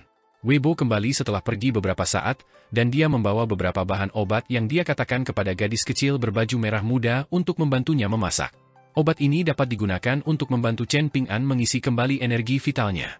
Namun, anak laki-laki muda itu terbiasa melakukan semuanya sendiri, jadi dia ingin pergi untuk memasak obatnya sendiri. Gadis kecil berbaju merah muda itu tidak membiarkannya membantu apapun yang terjadi, dan ada kerutan dalam di wajahnya yang kecil dan merah cerah. Ekspresinya menyedihkan, dan seolah-olah dia akan menangis. Chen Ping'an tidak tahan dengan ini, jadi dia hanya bisa mendengus dan membiarkannya. Anak laki-laki kecil berbaju biru itu telah berlari keluar untuk berkeliling, dan seolah-olah dia adalah penguasa suatu negara yang berkeliling untuk berpatroli di wilayahnya. Hari ini, ia mendaki gunung, dan ada kuil dewa gunung di puncak gunung. Di sana, ada dewa gunung aneh dengan kepala emas yang disembah. Kuil itu masih dalam tahap pembangunan, dan masih ada beberapa bagian yang perlu diselesaikan. Jadi, ada berbagai macam orang di daerah itu, pejabat dari Kementerian Pekerjaan, petani yang menerima perintah dari Istana Kekaisaran dan bertanggung jawab untuk membantu, dan pekerja dari kota kecil serta tahanan dan pengungsi dari Kekaisaran Lehu. Weibo berdiri di samping Chen Ping'an dan berkata sambil tersenyum, setelah semua kekacauan di tubuhmu, beruntunglah kau tidak menderita sia-sia. Kau akhirnya akan naik ke tingkat ketiga. Chen Ping'an mengangguk dan menjawab, jauh lebih cepat dari yang kubayangkan. Awalnya kupikir akan memakan waktu setidaknya 3 hingga 5 tahun. Sungguh orang yang sulit diajak bicara. Membosankan. Sampai jumpa nanti. Weibo tidak bisa menahan tawa sambil menganggukkan kepalanya dan berjalan pergi. Kali ini ia tidak terbang ke sana kemari, dan ia malah berjalan dengan angkuh menuruni tangga selangkah demi selangkah. Setelah Weibo pergi, Chen Ping'an menepuk dadanya dan bergumam, aku tahu kau masih tidak mau menerima ini. Kau tidak benar-benar ingin tinggal bersamaku, kan? Suara anak muda itu rendah saat dia melanjutkan, pendekar pedang Cao Jun itu jelas memiliki beberapa ciri yang menonjol. Kalau tidak, kau tidak akan begitu bersemangat di hadapannya. Namun, ini wajar saja. Dia adalah pendekar pedang tingkat 8 atau 9, jadi makhluk abadi yang begitu kuat tentu jauh lebih kuat dariku. Tapi apa yang bisa kulakukan tentang ini? Sang bijak cendekiawan menghadiahkanmu kepadaku, jadi sebelum aku mati, kau tidak diizinkan pergi ke tempat lain. Rasa sakit yang menusuk menjalar dari dada Chen Ping'an. Tenggorokannya sedikit bergetar, dan dia hampir saja batuk seteguk darah. Namun, Chen Ping'an menggertakkan giginya dan menelan darah itu dengan paksa. Suaranya teredam saat berkata, meskipun aku tidak tahu kebenarannya, aku kira-kira bisa menebak bahwa kau bisa membunuhku dengan mudah. Namun, karena satu dan lain hal, kau tidak bisa membunuhku. Karena itu, kau terjebak dalam situasi yang sangat canggung. Benarkah? Setelah berhenti sejenak, Chen Ping'an mengangkat tangannya dan menyeka 2 jejak darah yang mengalir dari hidungnya. Ini tidak membuatku khawatir. Aku masih punya beberapa pakaian bersih di sini, dan pembantuku yang kecil juga ular piton api. Setelah aku mencuci pakaianku, dia bisa langsung mengeringkannya untukku. Jika kau memang mampu, maka kau bebas untuk terus menabrak titik-titik akupunturku. Rasa sakit seperti ini. Aku tidak sedang menyombongkan diri atau apapun, tetapi itu benar-benar tidak ada apa-apanya di mataku. Aku pernah mengalami rasa sakit yang lebih hebat dari ini ketika aku baru berusia 5 tahun. Rasa sakit yang hebat menyerang perutnya. Seolah-olah ada lautan yang bergolak di perutnya. Berdiri tanpa alas kaki di koridor, ada pandangan yang tak tergoyahkan di mata Chen Ping'an saat dia terus memeluk pedang kayu belalang di dadanya. Namun, dia tidak bisa menahan suaranya agar tidak bergetar saat dia berkata, jika aku berteriak kesakitan, maka aku akan menghormatimu sebagai leluhurku di masa depan. Di antara 18 titik akupuntur, 18 titik pemeriksaan, seolah-olah ada 2 rintangan yang tidak dapat diatasi. Satu rintangan ada di antara titik ke-6 dan ke-7, dan satu rintangan ada di antara titik ke-12 dan ke-13. Ketika menyalurkan kinya sebelumnya, Chen Ping'an hanya dapat menyalurkannya melewati 6 titik akupuntur dalam satu tarikan napas. Meskipun kinya belum mencapai batasnya, seolah-olah sudah tidak ada tempat lain untuk menyalurkannya. Dengan demikian, ia hanya dapat menabrak dinding dan gagal untuk maju. Namun, setelah secara misterius menyatukan bilah pedang perak ke tangannya, seolah-olah penghalang antara titik akupuntur ke-6 dan ke-7 telah sedikit mengendur, meskipun ia masih tidak dapat mencapai titik pemeriksaan ke titik akupuntur ke-7. Ini dapat dibandingkan dengan seseorang yang tanpa lelah membangun jembatan, menyebabkan pemandangan di tepi seberang menjadi samar-samar terlihat. Seiring berjalannya waktu, pemandangan ini juga akan menjadi semakin jelas. Terlebih lagi, dibandingkan dengan berlatih teknik tinju dan meditasi berjalan untuk menempa fisiknya, efek dari ki pedang yang menghantam tubuhnya dengan keras bahkan lebih nyata.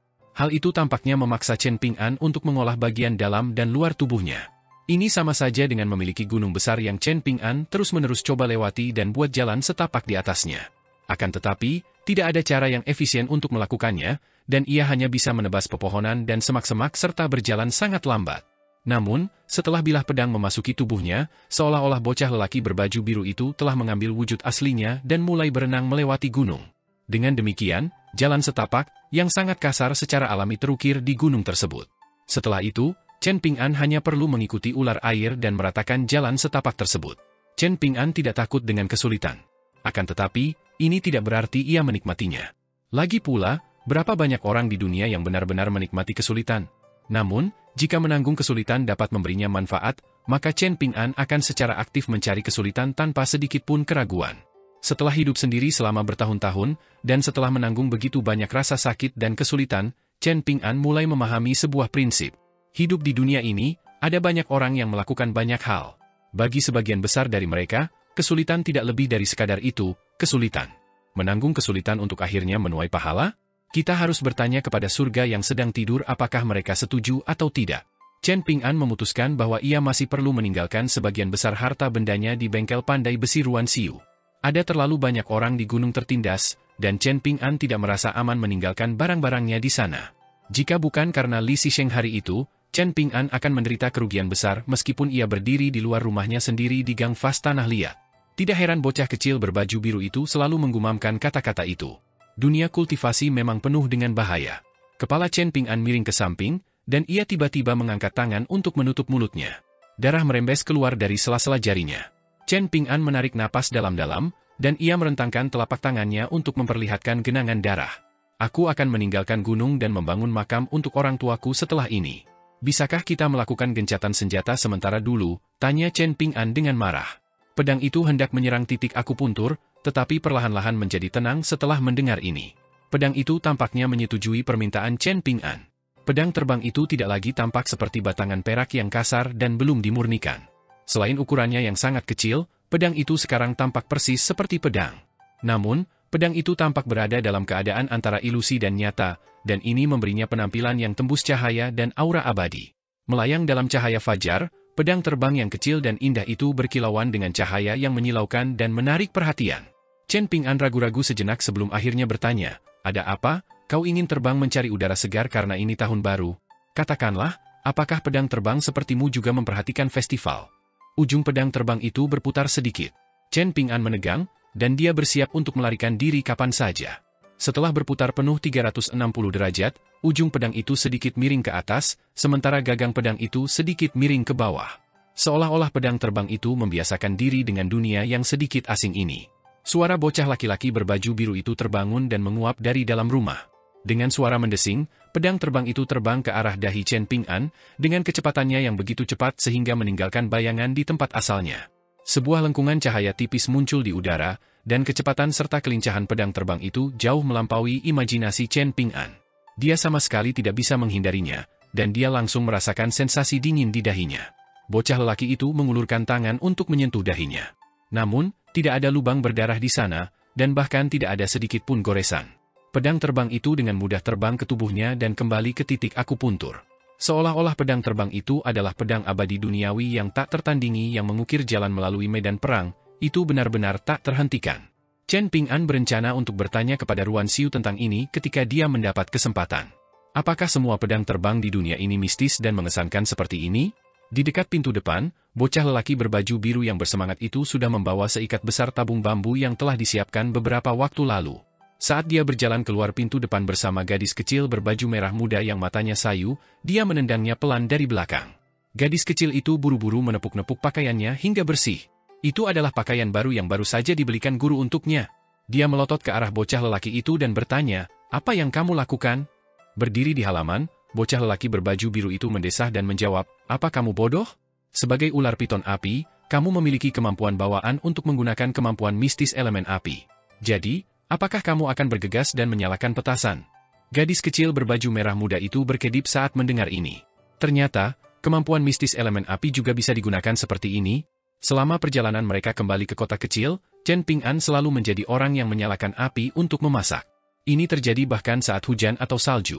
Akibatnya, gadis kecil berbaju merah muda itu tidak pernah mempertimbangkan untuk menggunakan kemampuannya menyalakan api sebelumnya. Chen Ping'an tidak pernah mengemukakan masalah ini sebelumnya, dan dia juga tidak pernah memikirkan kemungkinan ini. Sementara itu, bocah laki-laki berbaju biru kemungkinan besar tidak mau repot-repot menyebutkannya. Dengan bantuan anak laki-laki dan anak perempuan, petasan dinyalakan, dengan setiap ledakan mengucapkan selamat tinggal pada tahun yang lama. Tidak lama kemudian ledakan petasan mulai terdengar di rumah-rumah lain di Clay Fase Ali. Seolah-olah petasan itu bergema satu sama lain dari jauh. Anak laki-laki kecil berbaju biru sangat menikmatinya. Setelah anak perempuan berbaju merah muda selesai menyalakan petasan terakhir, dia masuk ke dalam rumah untuk mengambil sapu dan hendak menyapu sisa-sisanya. Namun, Chen Ping'an tersenyum dan mengambil sapu darinya sebelum meletakkannya terbalik di dinding. Ternyata, kota kecil itu memiliki kebiasaan di mana setiap keluarga akan meletakkan sapu mereka terbalik pada hari pertama tahun baru Imlek. Ini menandakan bahwa mereka tidak akan melakukan apapun pada hari itu. Ini adalah hari untuk beristirahat. Chen Ping'an berdiri di samping dinding dan melihat halaman kosong di sebelahnya. Dia dipenuhi dengan emosi yang campur aduk. Setelah ragu-ragu sejenak, ia akhirnya memutuskan untuk mengambil set puisi tambahan dan 2 karakter, musim semi, dari rumahnya dan menempelkannya di gerbang depan sebelah. Anak laki-laki kecil berbaju biru itu tersenyum dan bertanya, "Guru, apakah mereka teman baik Anda?" "Semoga saja kita bukan musuh," jawab Chen Ping'an lembut. Setelah kembali ke halamannya sendiri, Chen Ping'an berdiri di gang di luar gerbang depan rumahnya dan memandangi 2 dewa pintu berwarna-warni. Yang satu melambangkan urusan sipil, sedangkan yang satunya melambangkan urusan seni bela diri. Dewa sipil memegang tongkat ritual giok, dan dewa seni bela diri memegang pentungan baja. Tidak peduli bagaimana Chen Ping'an memandang mereka, dia tidak bisa tidak merasa bahwa mereka tampak aneh.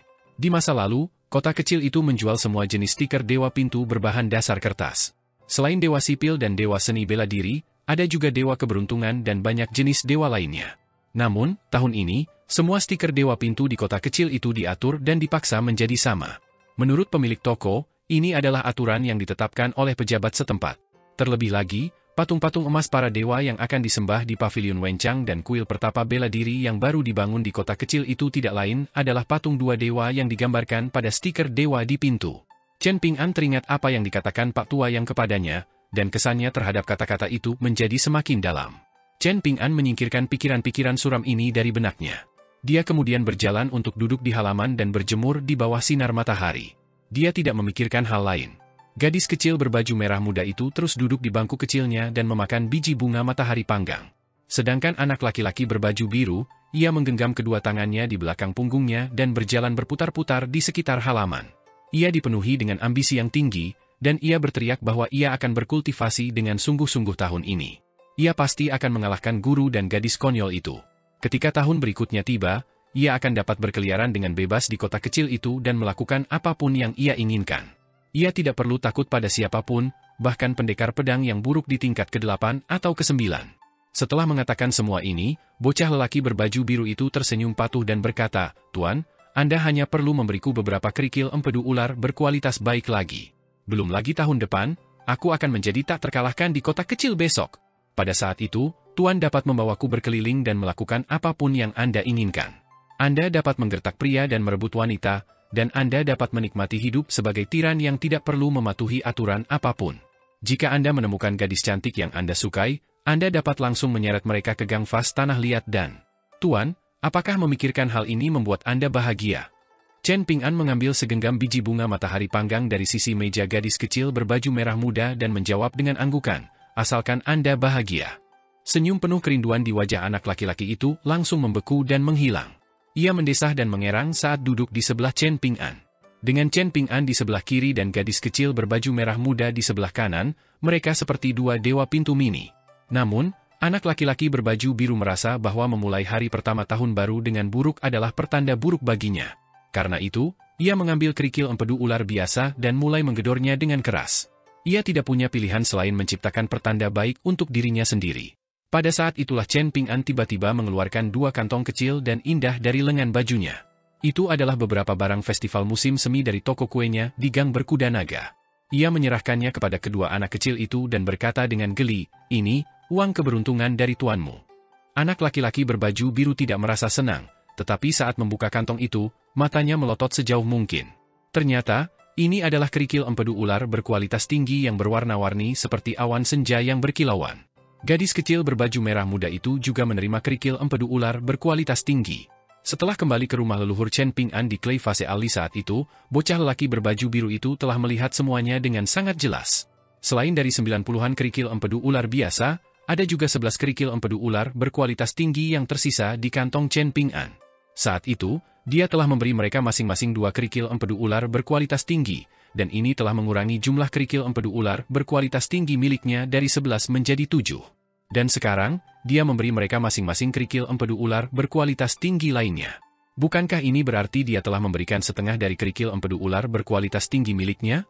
Chen Ping'an, apakah kamu benar-benar melihat dirimu sebagai badan amal yang bergerak untuk membina hubungan baik? Meskipun dia menggenggam erat kerikil empedu ular di tangannya, bocah lelaki berbaju biru itu tetap tidak dapat menahan diri untuk tidak memperingatkan, "Guru, jika kamu terus memberikan barang-barang seperti ini, bagaimana kamu dapat mengumpulkan cukup kekayaan untuk menemukan seorang istri di masa depan?" Gadis kecil berbaju merah muda itu memegang uang keberuntungan di tangannya dengan kepala tertunduk dan bibirnya mengerucut. Air mata mengalir deras di pipinya yang lembut dan halus. Bocah laki-laki berbaju biru itu merasa sedikit bimbang, tetapi dia harus mengeluarkan pikiran-pikiran itu dari benaknya. "Guru, apakah Anda tidak takut kultivasi saya meningkat pesat setelah memakan 3 kerikil empedu ular berkualitas tinggi ini? Apakah Anda tidak takut bahwa Anda tidak akan pernah bisa mengejar saya seumur hidup Anda? Jika kamu punya teman yang hidupnya baik, apakah kamu akan bahagia untuk mereka atau tidak?" Chen Ping'an membalas. Anak laki-laki kecil berbaju biru itu mengangguk dan menjawab, "Tentu saja aku akan bahagia untuk mereka. Semua teman dan saudara yang kumiliki adalah teman sejati. Lalu bagaimana jika temanmu menjalani kehidupan yang jauh lebih baik darimu? Apakah kamu akan tetap bahagia untuk mereka?" tanya Chen Ping'an. Anak laki-laki berbaju biru itu menjadi sedikit ragu. Chen Ping'an memasukkan biji bunga matahari panggang ke dalam mulutnya dan terkekeh, "Aku akan lebih bahagia." Anak laki-laki berbaju biru itu sedikit terhanyut saat ini. Tiba-tiba dia merasa seperti dunia yang telah dia jelajahi selama ratusan tahun tampak berbeda dari dunia tempat Chen Ping'an tinggal. Apakah dunianya terlalu dalam dan dalam? Atau apakah dunia Chen Ping'an terlalu sederhana dan dangkal? Setelah memberikan pendapatnya, Chen Ping'an tidak banyak memikirkan topik ini lagi. Lagi pula, percakapannya dengan bocah lelaki berbaju biru itu hanyalah percakapan biasa. Namun, bocah laki-laki berbaju biru itu tetap murung dan tidak bersemangat. Sementara itu, gadis kecil berbaju merah muda juga terdiam setelah menyingkirkan kerikil empedu ularnya. Chen Ping'an merasa sedikit menyesal. Mungkin dia salah memberi mereka uang keberuntungan ini? Atau mungkin dia seharusnya memberikannya nanti? Betapa mengkhawatirkannya. Jika hanya mempertimbangkan gang Fas Tanah Liat, banyak orang di gang itu sudah pergi. Ada Song Jixin dan Si Gui, dan ada juga Guken dan ibunya. Namun, sekarang ada orang baru yang pindah. Akhir tahun lalu, orang ini telah mengambil akta kepemilikan dari leluhurnya dan menyerahkannya ke kantor pemerintah di prefektur Dragon Spring. Para pejabat awalnya ingin memverifikasi akta kepemilikan ini dengan saksama, dan ini karena tanah di kota kecil itu sangat berharga saat ini. Banyak orang luar ingin pindah ke kota kecil itu, dan mereka bahkan bersedia menyewa jika mereka tidak dapat langsung membeli rumah. Jadi, para pejabat telah menangani masalah ini dengan sangat hati-hati dan waspada. Mereka tidak bisa membiarkan orang yang licik dan suka menipu masuk ke dalam rumah. Namun, tidak lama kemudian Wu Yuan, Hakim Daerah Pertama Daerah Mata Air Naga, sekarang pengawas prefektur pertama prefektur Mata Air Naga, secara pribadi mendatangi kantor daerah untuk mengambil alih kendali penuh atas masalah ini. Beberapa saat kemudian, gang Fas Tanah Liat mendapatkan penduduk baru, seorang pemuda bernama Cao Jun. Leluhurnya telah pindah dari kota kecil itu, dan sekarang ia kembali ke rumah leluhurnya untuk bekerja keras dan mencari nafkah. Semua penduduk di gang itu sangat penasaran dengan Cao Jun, pemuda yang jarang keluar rumah. Karena banyak penduduk setempat yang terlibat dalam pembangunan kantor dan kuil di pegunungan, dan karena kantor daerah dan kantor prefektur telah mengeluarkan banyak pernyataan resmi yang mengonfirmasi keberadaan dewa dan makhluk abadi di dunia, penduduk di prefektur Mata Air Naga tidak punya pilihan selain menerima kenyataan ini. Awalnya, penduduk kota kecil itu berspekulasi apakah Cao Jun yang tampan dan luar biasa itu juga seorang yang abadi. Namun, setelah berpikir lebih jauh, mereka menyadari ada yang tidak beres. Seorang abadi yang tinggal di Clay Fase Ali? Itu sama saja dengan menginjak-injak nilai keabadian, bukan? Pada hari ini, 2 orang yang tidak dikenal masuk ke Clay Fase Ali. Salah satunya adalah seorang pria tua dengan tali hijau tipis di pergelangan tangannya, dan seorang lagi adalah seorang pria muda dengan pedang yang diikatkan secara horizontal di punggungnya. Mereka berjalan bersama ke lorong Fas Tanah Liat, masuk dari sisi tempat rumah Guken berada.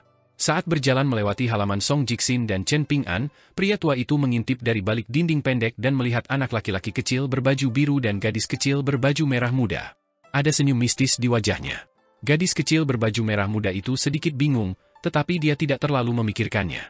Sementara itu, anak laki-laki kecil berbaju biru tampak tenang dan santai, tetapi dia sebenarnya berdoa dalam hatinya agar ini bukanlah iblis tua yang abadi atau kuat. Pendekar muda itu tersenyum dan melambaikan tangan, berkata, "Chen Ping'an, kita bertemu lagi." Chen Ping'an berdiri dan membuka pintu halaman. Dia tersenyum dan bertanya, "Apakah Anda di sini untuk mengucapkan selamat tahun baru kepada para penghuni?" Pendekar muda itu menggelengkan kepalanya dan menjawab, "Tidak, aku punya beberapa hal yang harus kuurus. Namun, aku memang bisa mengucapkan selamat tahun baru kepada orang-orang." Orang tua itu tersenyum dengan mata menyipit dan bertanya, Anak muda, kudengar atap rumah leluhurku dihancurkan oleh kera pemindah gunung karenamu, dan kau juga yang membayar untuk memperbaikinya. Tetua klan pendekar pedang Cao Jun, Chen Ping'an merasa sedikit tegang, dan dia berkata meminta maaf. Aku minta maaf tentang itu, Tuan. Itu memang salahku. Orang tua itu melambaikan tangan dan berkata, aku mengerti situasinya. Rumah itu sudah tua dan bobrok, jadi pasti akan runtuh dengan sendirinya jika tidak segera diperbaiki. Tidak perlu meminta maaf. Sebenarnya, klan Cao lah yang seharusnya berterima kasih padamu. Pemuda Cao Jun itu ingin merebut sesuatu darimu sebelumnya, benar? Yakinlah, aku akan segera pergi untuk mendisiplinkannya. Aku lupa mengucapkan, selamat tahun baru. Saat dia mengatakan ini, orang tua yang ramah itu secara mengejutkan menangkupkan tinjunya dan sedikit menggoyangkannya. Ini adalah caranya mengucapkan selamat tahun baru kepada Chen Ping'an. Chen Ping'an buru-buru membalas sapaan itu. Pendekar muda itu sedikit mengernyit, lalu melangkah maju perlahan dan secara kebetulan tiba di antara lelaki tua itu dan Chen Ping'an. Ia melingkarkan lengannya di bahu pemuda itu dan tersenyum saat berjalan menuju pintu halaman. Ia kemudian berbalik dan berkata kepada lelaki tua itu, Tuan Cao, mengapa Anda tidak pulang dulu? Saya akan mengunjungi Anda nanti. Pria tua itu menyipitkan mata dan mengangguk tanda mengerti. Ia tidak terlalu memedulikannya, dan perlahan-lahan pergi sendiri. Setelah entah berapa ratus tahun, ia akhirnya kembali ke gang ini lagi. Setelah Chen Ping'an dan pendekar muda itu melangkah melewati ambang pintu dan memasuki halaman, cahaya spiritual di mata kedua dewa pintu berwarna-warni yang tidak terlihat oleh mata manusia telah menghilang tanpa jejak. Sambil berdiri di halaman, pendekar pedang muda itu memperingatkan dengan suara lembut, saat bepergian keliling dunia di masa depan, ingatlah bahwa laki-laki perlu melingkarkan tangan kiri mereka di tangan kanan mereka saat menangkupkan tangan mereka untuk memberi hormat. Ini disebut memberi hormat yang baik. Jika dilakukan sebaliknya, ini melanggar tabu dan mengharapkan kemalangan bagi orang lain. Chen Ping'an tiba-tiba menoleh ke arah pendekar pedang muda itu, yang melanjutkan dengan sikap yang tampaknya santai, kamu hanya perlu mengingat etiket ini. Hanya ada 3 bangku kecil di rumah Chen Ping'an, jadi gadis kecil berbaju merah muda itu buru-buru berdiri untuk menawarkan tempat duduknya kepada pendekar muda itu. Namun, pendekar muda itu tidak terburu-buru untuk duduk, dan dia terkekeh, karena aku berkunjung pada hari tahun baru, tentu saja tidak masuk akal bagiku untuk datang dengan tangan kosong. Ini, aku punya 2 pernak-pernik kecil untuk kalian. Dia mengulurkan tangannya, dan ada 2 lempengan batu giok tanpa ukiran karakter di telapak tangannya. Namun, ada pola awan unik dari klan Song Kekaisaran Li Agung yang terukir di keempat sudut lempengan batu giok itu. Ini disebut lempengan perdamaian dan keselamatan, dan kalian dapat menggantungnya di pinggang kalian. Ini akan sedikit bermanfaat bagi kalian berdua saat kalian menetap di sini di masa depan. Jika kalian memutuskan untuk memulai perjalanan panjang, lempengan batu giok ini juga akan membuat perjalanan kalian di sekitar Kekaisaran Li Agung menjadi lebih mudah dan nyaman. Anak laki-laki kecil berbaju biru itu sangat bersemangat untuk menerima ini, dan ini karena dia memahami sifat berharga dari lempengan batu giok ini. Sedangkan untuk gadis kecil berbaju merah muda, dia tidak tahu apa-apa tentang lempengan batu giok ini. Jadi, dia hanya berbalik untuk melihat Chen Ping'an. Apakah mereka menerima hadiah ini atau tidak, sepenuhnya terserah pada tuan mereka. Chen Ping'an ragu sejenak sebelum mengangguk dan berkata, kau boleh menerimanya. Anak laki-laki kecil berbaju biru dan gadis kecil berbaju merah muda membungkuk dan berterima kasih kepada pendekar pedang muda itu setelah menerima lempengan batu giok. Pendekar pedang muda itu segera mengucapkan selamat tinggal dan berbalik untuk pergi setelah memberikan hadiah kepada anak laki-laki dan gadis kecil itu. Chen Ping'an tidak tahu bagaimana cara memintanya untuk tinggal, jadi dia hanya bisa menemaninya sampai ke pintu halaman. Sementara itu, di rumah leluhur klan Cao, lelaki tua itu berdiri di samping kolam di dalam rumah. Ada juga seekor rubah merah yang duduk di atas sumur langit, sementara Cao Jun duduk di kursi dengan satu kaki disilangkan di atas kaki lainnya. Dia menatap leluhurnya dari sudut matanya, dan dia terlalu malas untuk mengatakan apapun sebagai salam. Setelah pendekar pedang muda itu masuk, lelaki tua itu tersenyum dan bertanya, kau memiliki hubungan yang cukup baik dengan anak laki-laki muda itu. Pendekar muda itu tersenyum dan menjawab, dengan basis kultivasi dan status Tuan Cao yang tinggi, Anda benar-benar memutuskan untuk menargetkan seorang anak muda yang tinggal di gang kumuh. Cao 11 tertawa dan berkata, aku hanya memberinya hukuman ringan. Paling-paling, dia hanya akan mengalami kemalangan selama 1 tahun. Itu tidak seberapa. Bahkan, manusia biasa dengan berkah leluhur yang sedikit lebih kuat dan energi yang sedikit lebih banyak dapat menanggung kemalangan ini. Bagaimanapun, bukankah kau juga ikut campur? Kau membantu anak muda itu menghilangkan beberapa malapetaka kecil. Pendekar pedang muda itu menggelengkan kepalanya dan tidak mengatakan apapun lagi. Ini adalah sifat dunia yang absurd. Xie Shi dan Cao 11 sama-sama tokoh kuat yang telah tumbuh dan keluar dari dunia kecil permata, dan yang pertama adalah orang yang jujur dan tulus yang terkenal di beberapa benua besar. Xie Shi secara publik dianggap sebagai seorang Grandmaster, dan dia adalah seseorang yang dapat menonjol dan membedakan dirinya di benua Rift lengkap, benua yang dipenuhi dengan pendekar pedang. Bahkan, dia memiliki potensi untuk menjadi penguasa surgawi yang sangat kuat dan berpengaruh, dan dia adalah seseorang yang bahkan dihormati oleh musuh-musuhnya. Sebaliknya, Cao 11 adalah seseorang dengan kepribadian yang aneh. Ia tidak pernah memiliki reputasi yang baik, dan semua orang mengatakan bahwa ia adalah orang yang tidak baik dan tidak murah hati.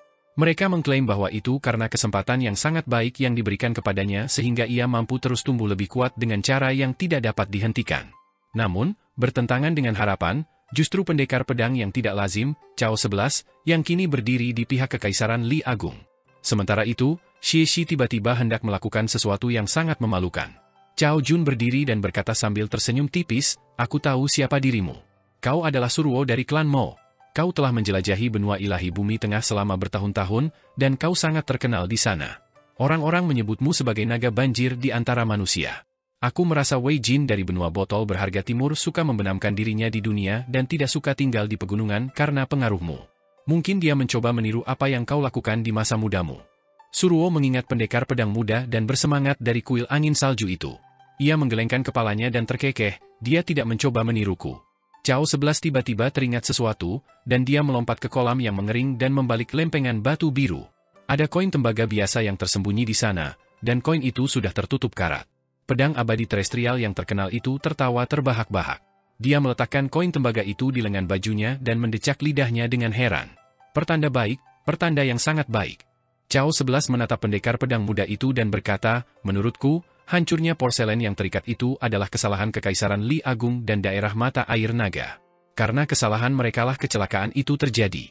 Namun, Kekaisaran Li Agung telah memberikan kompensasi pada saat itu, dan pihak lain juga menerima kompensasi ini. Secara logika, masalah ini seharusnya berakhir di sana. Namun, pembeli itu sekarang telah mengangkat masalah ini secara bertahap ke jajaran pasukan tersembunyi, dan dia akhirnya membuat Xie Shi yang perkasa melangkah maju untuk menakut-nakuti yang lain. Segala sesuatu telah dilakukan dengan cara yang cukup tidak etis dan tidak bermoral. Sebenarnya, cukup mudah untuk menyelesaikan masalah ini. Kita bisa berusaha sekuat tenaga untuk mengalahkan Xie Shi sampai mati. Ada aku, ada kau, dan ada juga Sagiruan Qiong. Jika kita bertiga menggabungkan kekuatan, Xie Shi tidak hanya akan kalah, tetapi dia juga tidak akan bisa melarikan diri. Xie Shi mencari kematian, jadi dia tidak bisa menyalahkan orang lain jika kita mengabulkan keinginannya untuk mati. Bahkan jika kita membunuh Xie Shi, apa yang harus dilakukan Kekaisaran Li Agung jika dunia permata kecil yang hancur dan runtuh juga hancur total? Tanya Suruo. Membunuh Xie Shi dan mengirimkan peringatan kepada yang lain adalah taktik yang sangat efektif. Ini tidak kalah efektifnya dengan membangun ibu kota giok putih lainnya, jawab Cao 11. Ini mudah baginya untuk dikatakan, karena dia tidak perlu menempatkan dirinya pada posisi Suruo atau Kekaisaran Li Agung. Pendekar muda itu mengabaikannya. Namun, Cao 11 terus menggodanya, berkata, "Bukankah Kekaisaran Li Agung akan bergerak ke selatan? Jika kita membunuh Xie Shi, berapa banyak bajingan tua di tingkat ke-10 atau 5 tingkat atas yang berani tinggal di negara Sui Agung? Aku bertaruh tidak akan lebih dari 5. Jika aku salah, maka aku akan berurusan dengan semua bajingan tua tambahan. Bagaimana menurutmu?" Suruo sedikit bingung, dan dia bertanya, "Apakah ada kebencian yang mendalam antara kamu dan Xie Shi?" Cao 11 menggelengkan kepalanya dan menjawab, "Tidak, kita tidak lebih dari sekadar sesama warga kota. Kita tidak berasal dari generasi yang sama, dan kita juga belum pernah bertemu sebelumnya. Nenek moyang kita juga tidak menyimpan dendam terhadap satu sama lain. Namun, aku tidak tahan melihat Xie Shi mengandalkan kultivasinya yang kuat untuk menindas Kekaisaran Li besar. Dia terlalu tidak tahu terima kasih kepada negara asalnya. Bagaimanapun, dia lahir di Kekaisaran Li besar, jadi biarlah dia tidak menunjukkan rasa terima kasih kepada Kekaisaran karena telah membesarkan dan mendidiknya. Namun, dia sebenarnya menentang Kekaisaran Li besar sekarang? Aku, Cao 11, tidak tahan dengan orang seperti ini. Omong kosong yang sangat menyebalkan." Rubah merah menyala yang berdiri di langit itu segera mengungkapkan niat sebenarnya Cao 11, sambil mencibir, "Klan Chen Konfusianisme murni benua pusaran selatan adalah klan cabang yang berasal dari benua ilahi bumi tengah. Klan Chen utama selalu berselisih dengan sekte Taois, jadi membunuh Xie Shi dapat dipandang sebagai hadiah terbesar di dunia bagi mereka. Belum lagi menjodohkan keturunan resmi klan Chen Konfusianisme murni dengan Cao Jun, mereka bahkan bersedia menjodohkan keturunan lain dari klan Chen utama di benua ilahi bumi tengah dengannya. Dasar wanita cerewet, tegur Cao 11 sambil terkekeh.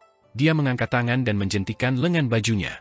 Rubah merah menyala itu langsung meledak berkeping-keping. Dibandingkan saat dicincang menjadi beberapa bagian oleh pedang terbang Cao Jun, rubah itu jelas membutuhkan waktu lebih lama untuk menyatu kembali dan kembali ke bentuk aslinya.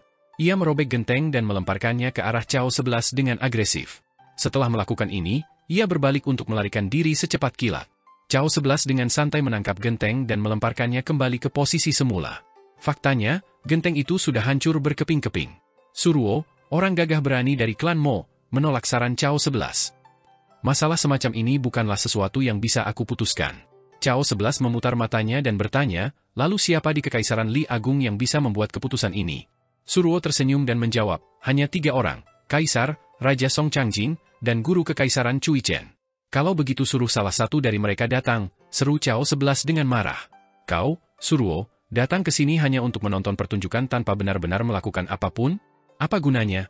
Karena Shi berani datang ke sini sendirian, jelas bahwa dia pasti punya sesuatu untuk diandalkan. Jika dia berhasil melarikan diri bahkan setelah kita bertiga menggabungkan kekuatan, dan jika dia berhasil mencapai tujuannya dan bahkan melarikan diri kembali ke benua Rit lengkap, maka kita 3 serangga yang menyedihkan. Selain klan Song Kekaisaran Li Agung, semuanya akan kacau saat itu. Mereka akan datang, jawab Suruo sambil mengangguk. Cao 11 langsung terdiam. Ini karena dia selalu suka memproyeksikan kekurangannya pada orang lain. Dia sangat takut Kekaisaran Li Agung akan berbalik untuk mengincarnya setelah menyingkirkan Shi. Ini terutama terjadi karena klan Song Kekaisaran Li Agung bukanlah semacam entitas yang mulia. Seorang bangsawan sejati, seseorang yang bahkan lebih berkuasa darinya dan Shi telah meninggal. Dia meninggal tepat di kota kecil ini. Tentu saja, orang tidak dapat menyalahkan Kekaisaran Li Agung karena tidak setia, dan juga tidak dapat menyalahkan Kaisar karena takut akan konflik tersebut. Namun, Cao 11 merasa bahwa ini adalah pertanda buruk. Itu sangat tidak menguntungkan. Selain itu, dia telah menerima berita tentang dunia permata kecil Kekaisaran Li Agung dalam perjalanannya ke sini, dan satu informasi menyebutkan bahwa rumah leluhurnya telah rusak dan diperbaiki. Hal ini semakin memperburuk suasana hatinya. Jika bukan karena klan Chen Confucian murni yang memintanya, dia sama sekali tidak akan mau melibatkan dirinya dalam konflik ini. Hal ini terutama terjadi karena Cao 11 masih belum mengetahui akar penyebab kematian Qi Jingchun yang pasti. Akibatnya, dia merasa sangat tidak nyaman begitu menginjakan kaki di prefektur mata air naga. Karena itu, dia berharap kematian Shi dapat mengungkap pelaku utamanya.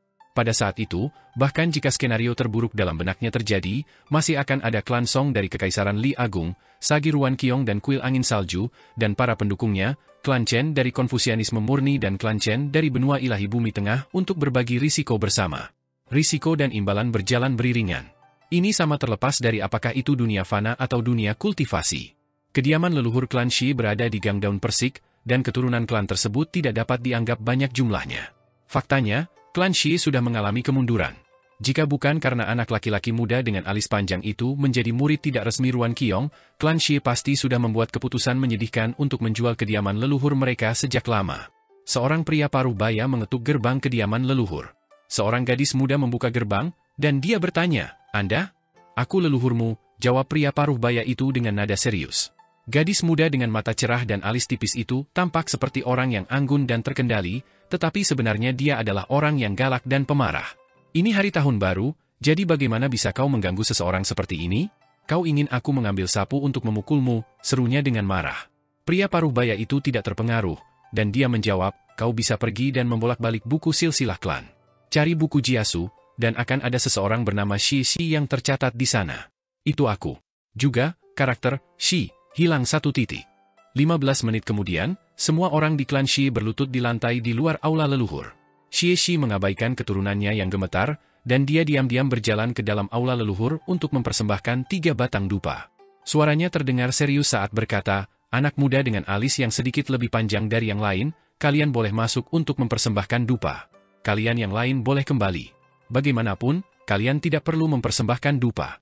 Lagi pula, hanya melihat kalian saja sudah membuat bola api membumbung di dada leluhur kita." Di luar aula leluhur, seorang wanita dipenuhi dengan kegembiraan yang luar biasa. Dia begitu terharu hingga air mata mengalir di wajahnya. Dia meraih lengan putranya dan menutup mulutnya pada saat yang sama, mencegah dirinya membuat suara apapun. Bocah lelaki dengan alis panjang itu menarik napas dalam-dalam. Setelah ibunya melepaskannya, dia berdiri dan dengan hati-hati berjalan ke aula leluhur. Dia berjalan menuju sosok yang perkasa itu. Di jalan pos di luar kota kecil, sebuah kereta kuda perlahan-lahan berjalan. Pengemudi kereta itu adalah Liu Yu, orang yang telah menghalangi pendekar pedang di Gunung Mejaglo. Di dalam kereta, ada seorang lelaki tua yang tampak seperti seorang sarjana, dan ada juga seorang gadis muda yang secara alami memiliki penampilan yang tajam dan menyendiri. Mereka tidak lain adalah guru kekaisaran Cui Chen dan Dayang Ji Gui. Atau mungkin lebih baik menyebut mereka Cui Chen dan Wang Ju yang tua? Di dalam halaman kecil di Gang Fas Tanah Liat, bocah lelaki berbaju biru itu melingkarkan lengannya di kepalanya dan mulai meratap dalam kesedihan lagi. Mengapa kota kecil ini begitu menyebalkan? Ini baru hari pertama tahun baru, tetapi mereka telah dikunjungi oleh dua orang yang tidak dapat dia tentukan basis kultivasinya. Hanya dengan menggunakan lutut atau pantatnya, dia sudah bisa membayangkan betapa kuatnya kedua orang ini. Mereka benar-benar orang yang menakutkan yang dapat menghancurkannya sampai mati dengan satu pukulan. Di masa lalu, bocah lelaki berbaju biru itu selalu menganggap dirinya sebagai seseorang yang telah mengalami dan menyaksikan banyak badai besar. Namun, setelah tiba di kota kecil itu, dia akhirnya menyadari bahwa badai besar itu tidak lebih baik daripada genangan air kecil di Gang Fas Tanah Liat yang sempit. Dia mulai dengan tulus mengagumi Chen Ping'an. Mampu bertahan hidup sampai hari ini. Sungguh prestasi yang luar biasa. Benar saja, bocah lelaki yang telah menjadi gurunya bukanlah orang biasa. Tidak mengherankan bahwa dia telah diikuti oleh siswa yang begitu kejam saat itu. Maka, air mata pun mengalir di wajah bocah lelaki berbaju biru itu saat dia menggenggam tangan Chen Ping'an dan berkata dari lubuk hatinya, "Guru, aku pasti akan memperlakukanmu lebih baik di masa mendatang." Chen Ping'an menyingkirkan kepalanya dan terkekeh, "Kau selalu yang paling takut pada segalanya. Sungguh memalukan." Bocah laki-laki berbaju biru itu melirik gadis konyol dan berpikiran sederhana itu dari sudut matanya. Ia merasa seperti mempermalukan dirinya sendiri. Ia duduk diam di bangku kecilnya dan menggerutu dalam diam. Gadis kecil berbaju merah muda itu memang lebih berpikiran sederhana daripada dirinya. Ia memegang tablet perdamaian dan keamanan yang halus dan lembut di tangannya, dan ia sangat menyukainya hingga ia hampir tidak bisa meletakkannya. Tentu saja, yang paling berpikiran sederhana dari mereka semua tetaplah guru mereka, Chen Ping'an.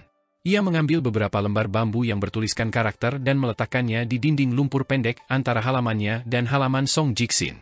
Ini bisa dianggap sebagai buku berjemur, bukan? Potongan bambu itu diam-diam tergeletak di dinding lumpur di antara halaman, menikmati hangatnya sinar matahari awal musim semi bersama tuannya. Pada saat ini, tamu tak diundang lainnya tiba. Dong Shuijing. Saat itu, ia enggan menemani teman-teman sekelasnya, Li Baoping dan yang lainnya, ke negara Sui besar. Anak muda yang sederhana itu telah menolak kesempatan untuk memulai perjalanan panjang mencari ilmu, dan ia malah memilih untuk tetap tinggal di kota kecil itu. Sementara itu, Shi Chunjia, gadis kecil dengan kuncir dua, telah memilih untuk pindah ke ibu kota bersama keluarganya. Sejak saat itulah kelima siswa terakhir dari sekolah swasta Tuan Qi telah berpisah dan berpencar di seluruh benua. Setelah melihat bahwa itu adalah Dong Shuijing, Chen Ping'an buru-buru mengundangnya masuk dan menyuruhnya duduk. Gadis kecil berbaju merah muda itu dengan cekatan membawa beberapa makanan ringan dan hidangan penutup. Dong Shuijing sedikit pendiam dan malu, dan seolah-olah ia adalah seorang siswa muda yang baru saja melakukan kesalahan. Seolah-olah dia sedang duduk di kelas dan menunggu gurunya menghukumnya. Namun, Chen Ping'an sungguh tidak merasa bersalah karena Dong Shuijing memutuskan untuk tetap tinggal di kota kecil itu. Dong Shuijing bertanya kepada Chen Ping'an tentang alamat Akademi Tebing Gunung Negara Sui Besar. Anak muda itu sangat gembira, dan dia berkata bahwa dia pasti akan menulis surat kepada Li Baoping dan yang lainnya di masa mendatang. Chen Ping'an sedikit ragu. Mengirim surat dan barang sama saja dengan mengirim emas dan perak. Sekarang Dong Shuijing sendirian dan tak berdaya, dia belum tentu sanggup membayar biaya pengiriman surat. Namun, Chen Ping'an akhirnya memutuskan untuk tidak mengatakan apapun. Sebaliknya, dia hanya membuat catatan mental di benaknya. Dong Shuijing pergi dengan senyum bahagia di wajahnya. Bocah laki-laki berbaju biru itu mendecak lidahnya karena heran dan berkata, "Bocah bodoh itu orang yang cukup baik. Awalnya kupikir dia datang untuk meminta makanan gratis tanpa malu-malu. Kalau saja dia berani melakukannya." Dia tanpa sadar menatap Chen Ping'an sebelum menelan kata-kata yang sudah sampai di ujung lidahnya. Dia mengubah arah dan melanjutkan, "Kalau begitu aku akan dengan baik hati mendorongnya agar tidak melakukan tindakan seperti itu. Aku pasti akan menjelaskan alasan dan prinsip kepadanya dan menasihatinya untuk menempatkan dirinya pada posisi orang lain." Chen Ping'an tersenyum dan menepuk kepala bocah laki-laki itu. "Kalau begitu, aku akan merepotkanmu kalau sampai begitu." Pada hari kedua tahun baru, sudah menjadi kebiasaan bagi orang-orang di kota kecil itu untuk mengunjungi teman dan keluarga mereka guna mengucapkan selamat tahun baru. Chen Ping'an tidak memiliki saudara, jadi ia memutuskan untuk membawa anak laki-laki dan anak perempuan kecil itu ke gunung tertindas. Gunung tertindas terletak di wilayah barat daya prefektur Mata Air Naga, dan di sampingnya terdapat 3 gunung lain dengan ketinggian yang berbeda-beda. Akan tetapi, gunung-gunung ini semuanya jauh lebih kecil daripada gunung tertindas. Gunung-gunung itu adalah Gunung Ikan Lompat, kaki gunung bertingkat cepat, dan puncak ibu kota surgawi. Gunung-gunung itu semuanya telah dibeli oleh pasukan abadi dari luar Kekaisaran Li Agung, dan untuk membangun tempat tinggal yang mengesankan dan unik di sana, mereka tetap sibuk dengan pembangunan baik siang maupun malam sebelum malam tahun baru. Ketika Chen Ping'an dan kedua anak kecil itu berjalan melewati puncak ibu kota surgawi hari ini, gunung itu akhirnya menjadi sunyi. Selama tahun lalu, berbagai macam bangunan aneh dan mewah telah muncul di pegunungan, rumah-rumah besar dan kuil-kuil, paviliun dan pagoda, halaman dan menara, anjungan untuk melihat pemandangan, jembatan-jembatan panjang yang tergantung di antara 2 gunung, dan sebagainya. Ini semua adalah bangunan yang menakjubkan. Adapun gunung tertindas Chen Ping'an, gunung itu tampak relatif kosong dan sunyi meskipun jauh lebih besar daripada gunung-gunung di sekitarnya. Ini karena hampir semua konstruksi diselesaikan oleh Kekaisaran Li Agung saja. Sementara itu, sebagai pemilik gunung, Chen Ping'an tidak mendanai konstruksi tambahan apapun. Ini adalah kasus gunung tertindas, yang menikmati kehadiran Dewa Gunung, jadi situasinya tentu saja lebih buruk di Gunung Kitab Suci yang berharga, Gunung Awan Pelangi, dan Gunung Ramuan Abadi. Gunung-gunung ini kosong dan tak bernyawa, dan para pembudidaya yang bertanggung jawab untuk mengawasi konstruksi di gunung-gunung di dekatnya tidak dapat menahan diri untuk tidak menganggapnya lucu setiap kali mereka melihat ke gunung tetangga mereka. Orang ini cukup kaya untuk membeli gunung, tetapi mereka terlalu miskin untuk membangun gunung-gunung ini? Ini terlalu tidak masuk akal. Ketika Chen Ping'an dan kedua anak kecil itu mendekati gunung tertindas, Weibo secara misterius muncul di hadapan mereka lagi. Chen Ping'an menyerahkan sebuah kantong kecil kepada Weibo, yang di dalamnya terdapat kerikil empedu ular berkualitas tinggi. Anak muda itu meminta Weibo untuk membantunya menyerahkan kerikil empedu ular ini kepada ular piton hitam dari Gunung Meja Go. Weibo tersenyum dan menerima uang keberuntungan ini, sambil berkata bahwa ia pasti akan membawanya kepada ular piton hitam itu. Ia berjanji tidak akan mencurinya. Mereka mendaki gunung bersama-sama, dan Chen Ping'an bertanya kepada Weibo tentang sekolah swasta baru di kota kecil itu. Weibo tentu saja lebih tahu daripada Dong Shuijing, jadi dia memberikan penjelasan terperinci kepada Chen Ping'an. Ternyata, ini adalah sekolah swasta klan yang didirikan oleh klan Chen dari Sungai Ekor Naga. Namun, sekolah itu terbuka untuk semua orang, dan juga sepenuhnya gratis. Bahkan, anak-anak tahanan dan pengungsi dari Kekaisaran Lu dapat bersekolah di sekolah swasta ini. Keputusan ini setara dengan menyelamatkan puluhan nyawa. Kalau tidak, siapapun akan menebak apakah anak-anak kurus dan kurang gizi itu dapat bertahan melewati musim dingin lalu. Seiring dengan semakin makmurnya prefektur Dragon Spring, banyak klan mulai pindah dari negara bagian dan prefektur tetangga. Sebagian besar dari mereka adalah klan besar dan kuat yang kaya dan banyak jumlahnya. Klan-klan ini menghabiskan banyak uang untuk membeli rumah dan tanah di dalam dan sekitar kota kecil itu, dan mereka tentu saja memprioritaskan tempat tinggal besar di Fortune Street dan Gang Daun Persik. Dan sekarang, banyak rumah lama di Gang Naga dan Gang Daun Persik juga berganti pemilik.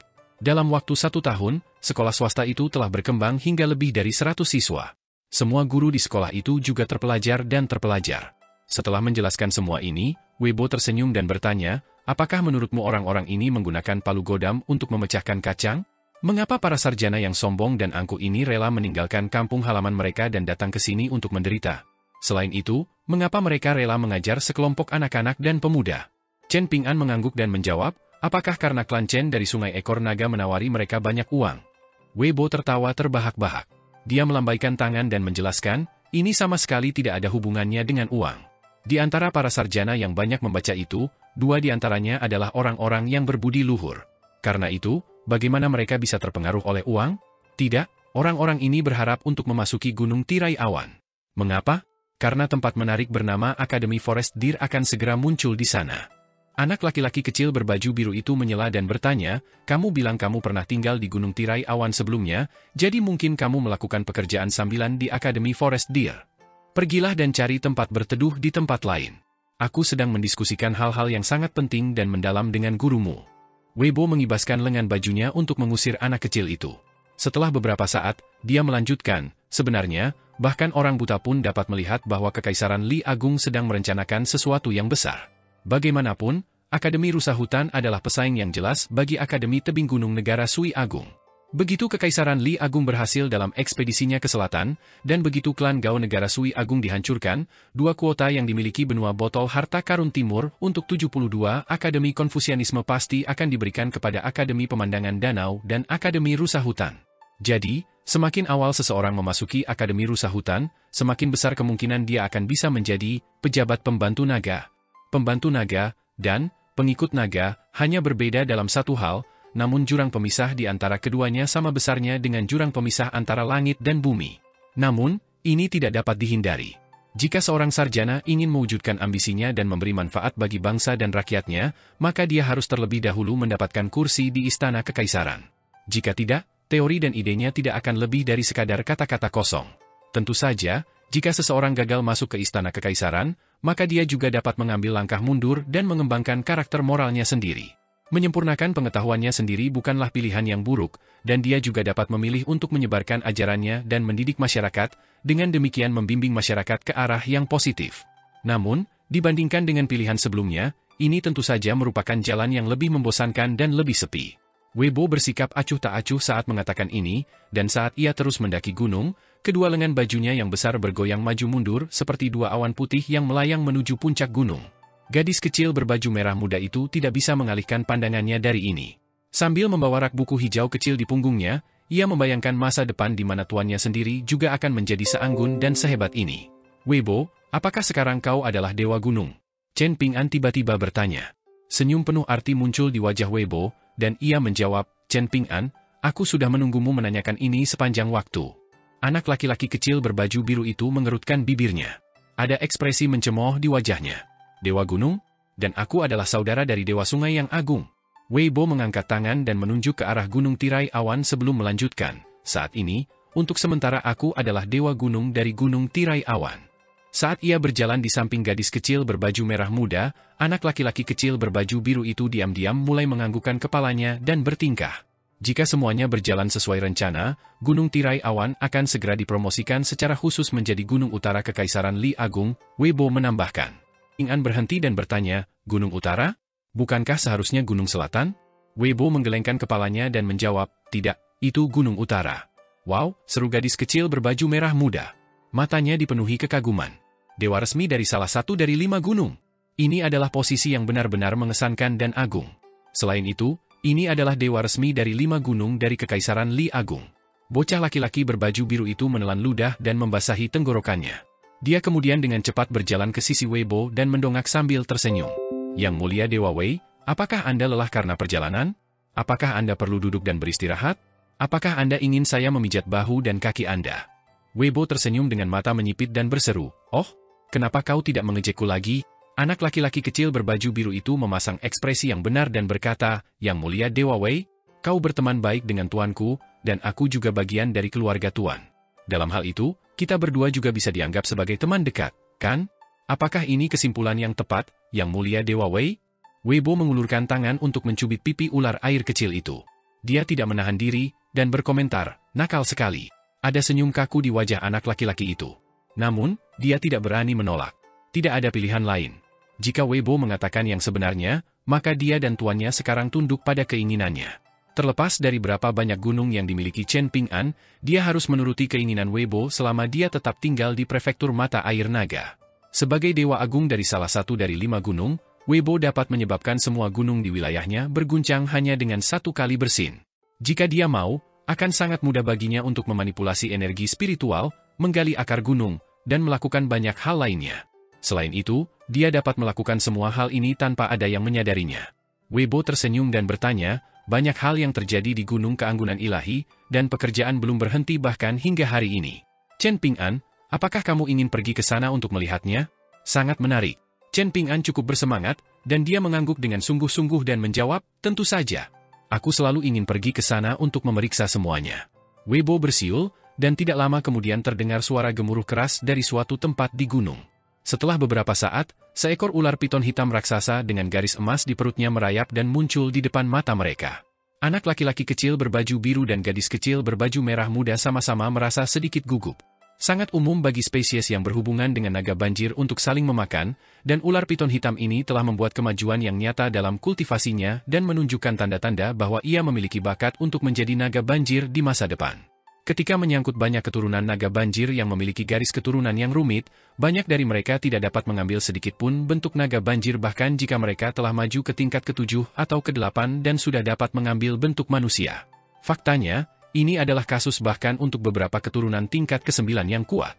Bocah kecil berbaju biru itu selalu membuat alasan bahwa kultivasi mereka bergantung pada bakat dan kecakapan, dan bahwa dia tidak mengendur atau malas.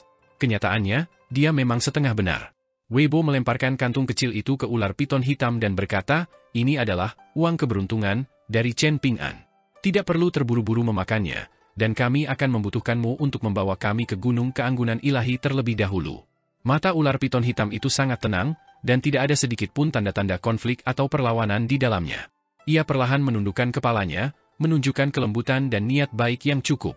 Keempat orang itu berdiri di atas tubuh ular piton hitam itu saat ia merayap di atas gunung tertindas dan turun dari utara. Selama waktu ini, ular piton hitam itu dengan hati-hati menavigasi jalannya di sekitar kuil Dewa Gunung. Setelah meninggalkan Gunung Mejagyo dan tiba di gunung tertindas, ular piton hitam yang awalnya ganas itu telah menjadi jauh lebih tenang dari sebelumnya. Sangat jelas bahwa ini sebagian besar berkat Weibo. Mereka dengan cepat berjalan melalui pegunungan, dan pada satu titik, Weibo yang berjubah putih menunjuk ke sekelompok orang yang berdiri di kaki gunung dan menjelaskan sambil tersenyum, mereka adalah pengikut Mohist yang sangat ahli dalam mekanisme, dan ada juga beberapa naturalis yang ahli dalam geomansi dan feng shui. Orang-orang ini semuanya telah diundang ke pegunungan besar di prefektur mata air naga. Kedua kelompok pengikut ini sering muncul bersama, dan kerjasama di antara mereka juga benar-benar mulus. Memang, orang-orang ini sangat penting dan selalu dibutuhkan dalam hal membangun tempat tinggal abadi dan kuil Dewa Gunung. Setelah itu, mereka melihat beberapa kodok abu-abu besar dengan perut buncit yang seputih salju perlahan-lahan berjalan lambat di atas gunung. Ternyata, ini adalah kodok pemakan sungai yang dapat menampung puluhan ribu liter air di perut mereka. Setelah mencapai tujuan mereka, mereka hanya perlu membuka mulut besar mereka ke arah kolam yang digali. Air kemudian akan terus mengalir dari perut mereka ke dalam kolam. Ada pula jenis kodok yang lebih kecil, yang disebut kodok pembersih jalan. Perut mereka sangat kuat, dan saat merangkak, mereka dapat meratakan tanah di bawah mereka dan menciptakan jalan setapak pegunungan yang lebar dan datar. Namun, meskipun Weibo memberitahu mereka tentang kera-kera muda pemindah gunung yang dibesarkan oleh Istana Kekaisaran Li Agung, Chen Ping'an dan kedua anak kecil itu tidak dapat melihat mereka secara langsung kali ini. Ketika melewati puncak bunga kuning, Chen Ping'an dan yang lainnya bertemu dengan sekelompok pendeta Tao yang sedang sibuk memerintahkan beberapa prajurit berbaju zirah emas, menyuruh mereka menggali gunung dan mengangkut batu-batu besar. Ternyata, hampir mustahil untuk tidak bergantung pada pembudidaya jimat Tao dalam hal membangun tempat tinggal abadi. Para pembudidaya ini dapat mengubah jimat mereka menjadi boneka dengan kecerdasan yang cukup untuk memahami beberapa perintah kasar dan mendasar. Boneka-boneka ini kemudian akan menjalankan perintah-perintah ini tanpa perlu istirahat atau tidur, sampai mereka menghabiskan energi spiritual mereka. Pada saat itu, mereka secara otomatis akan berubah menjadi setumpuk abu kertas.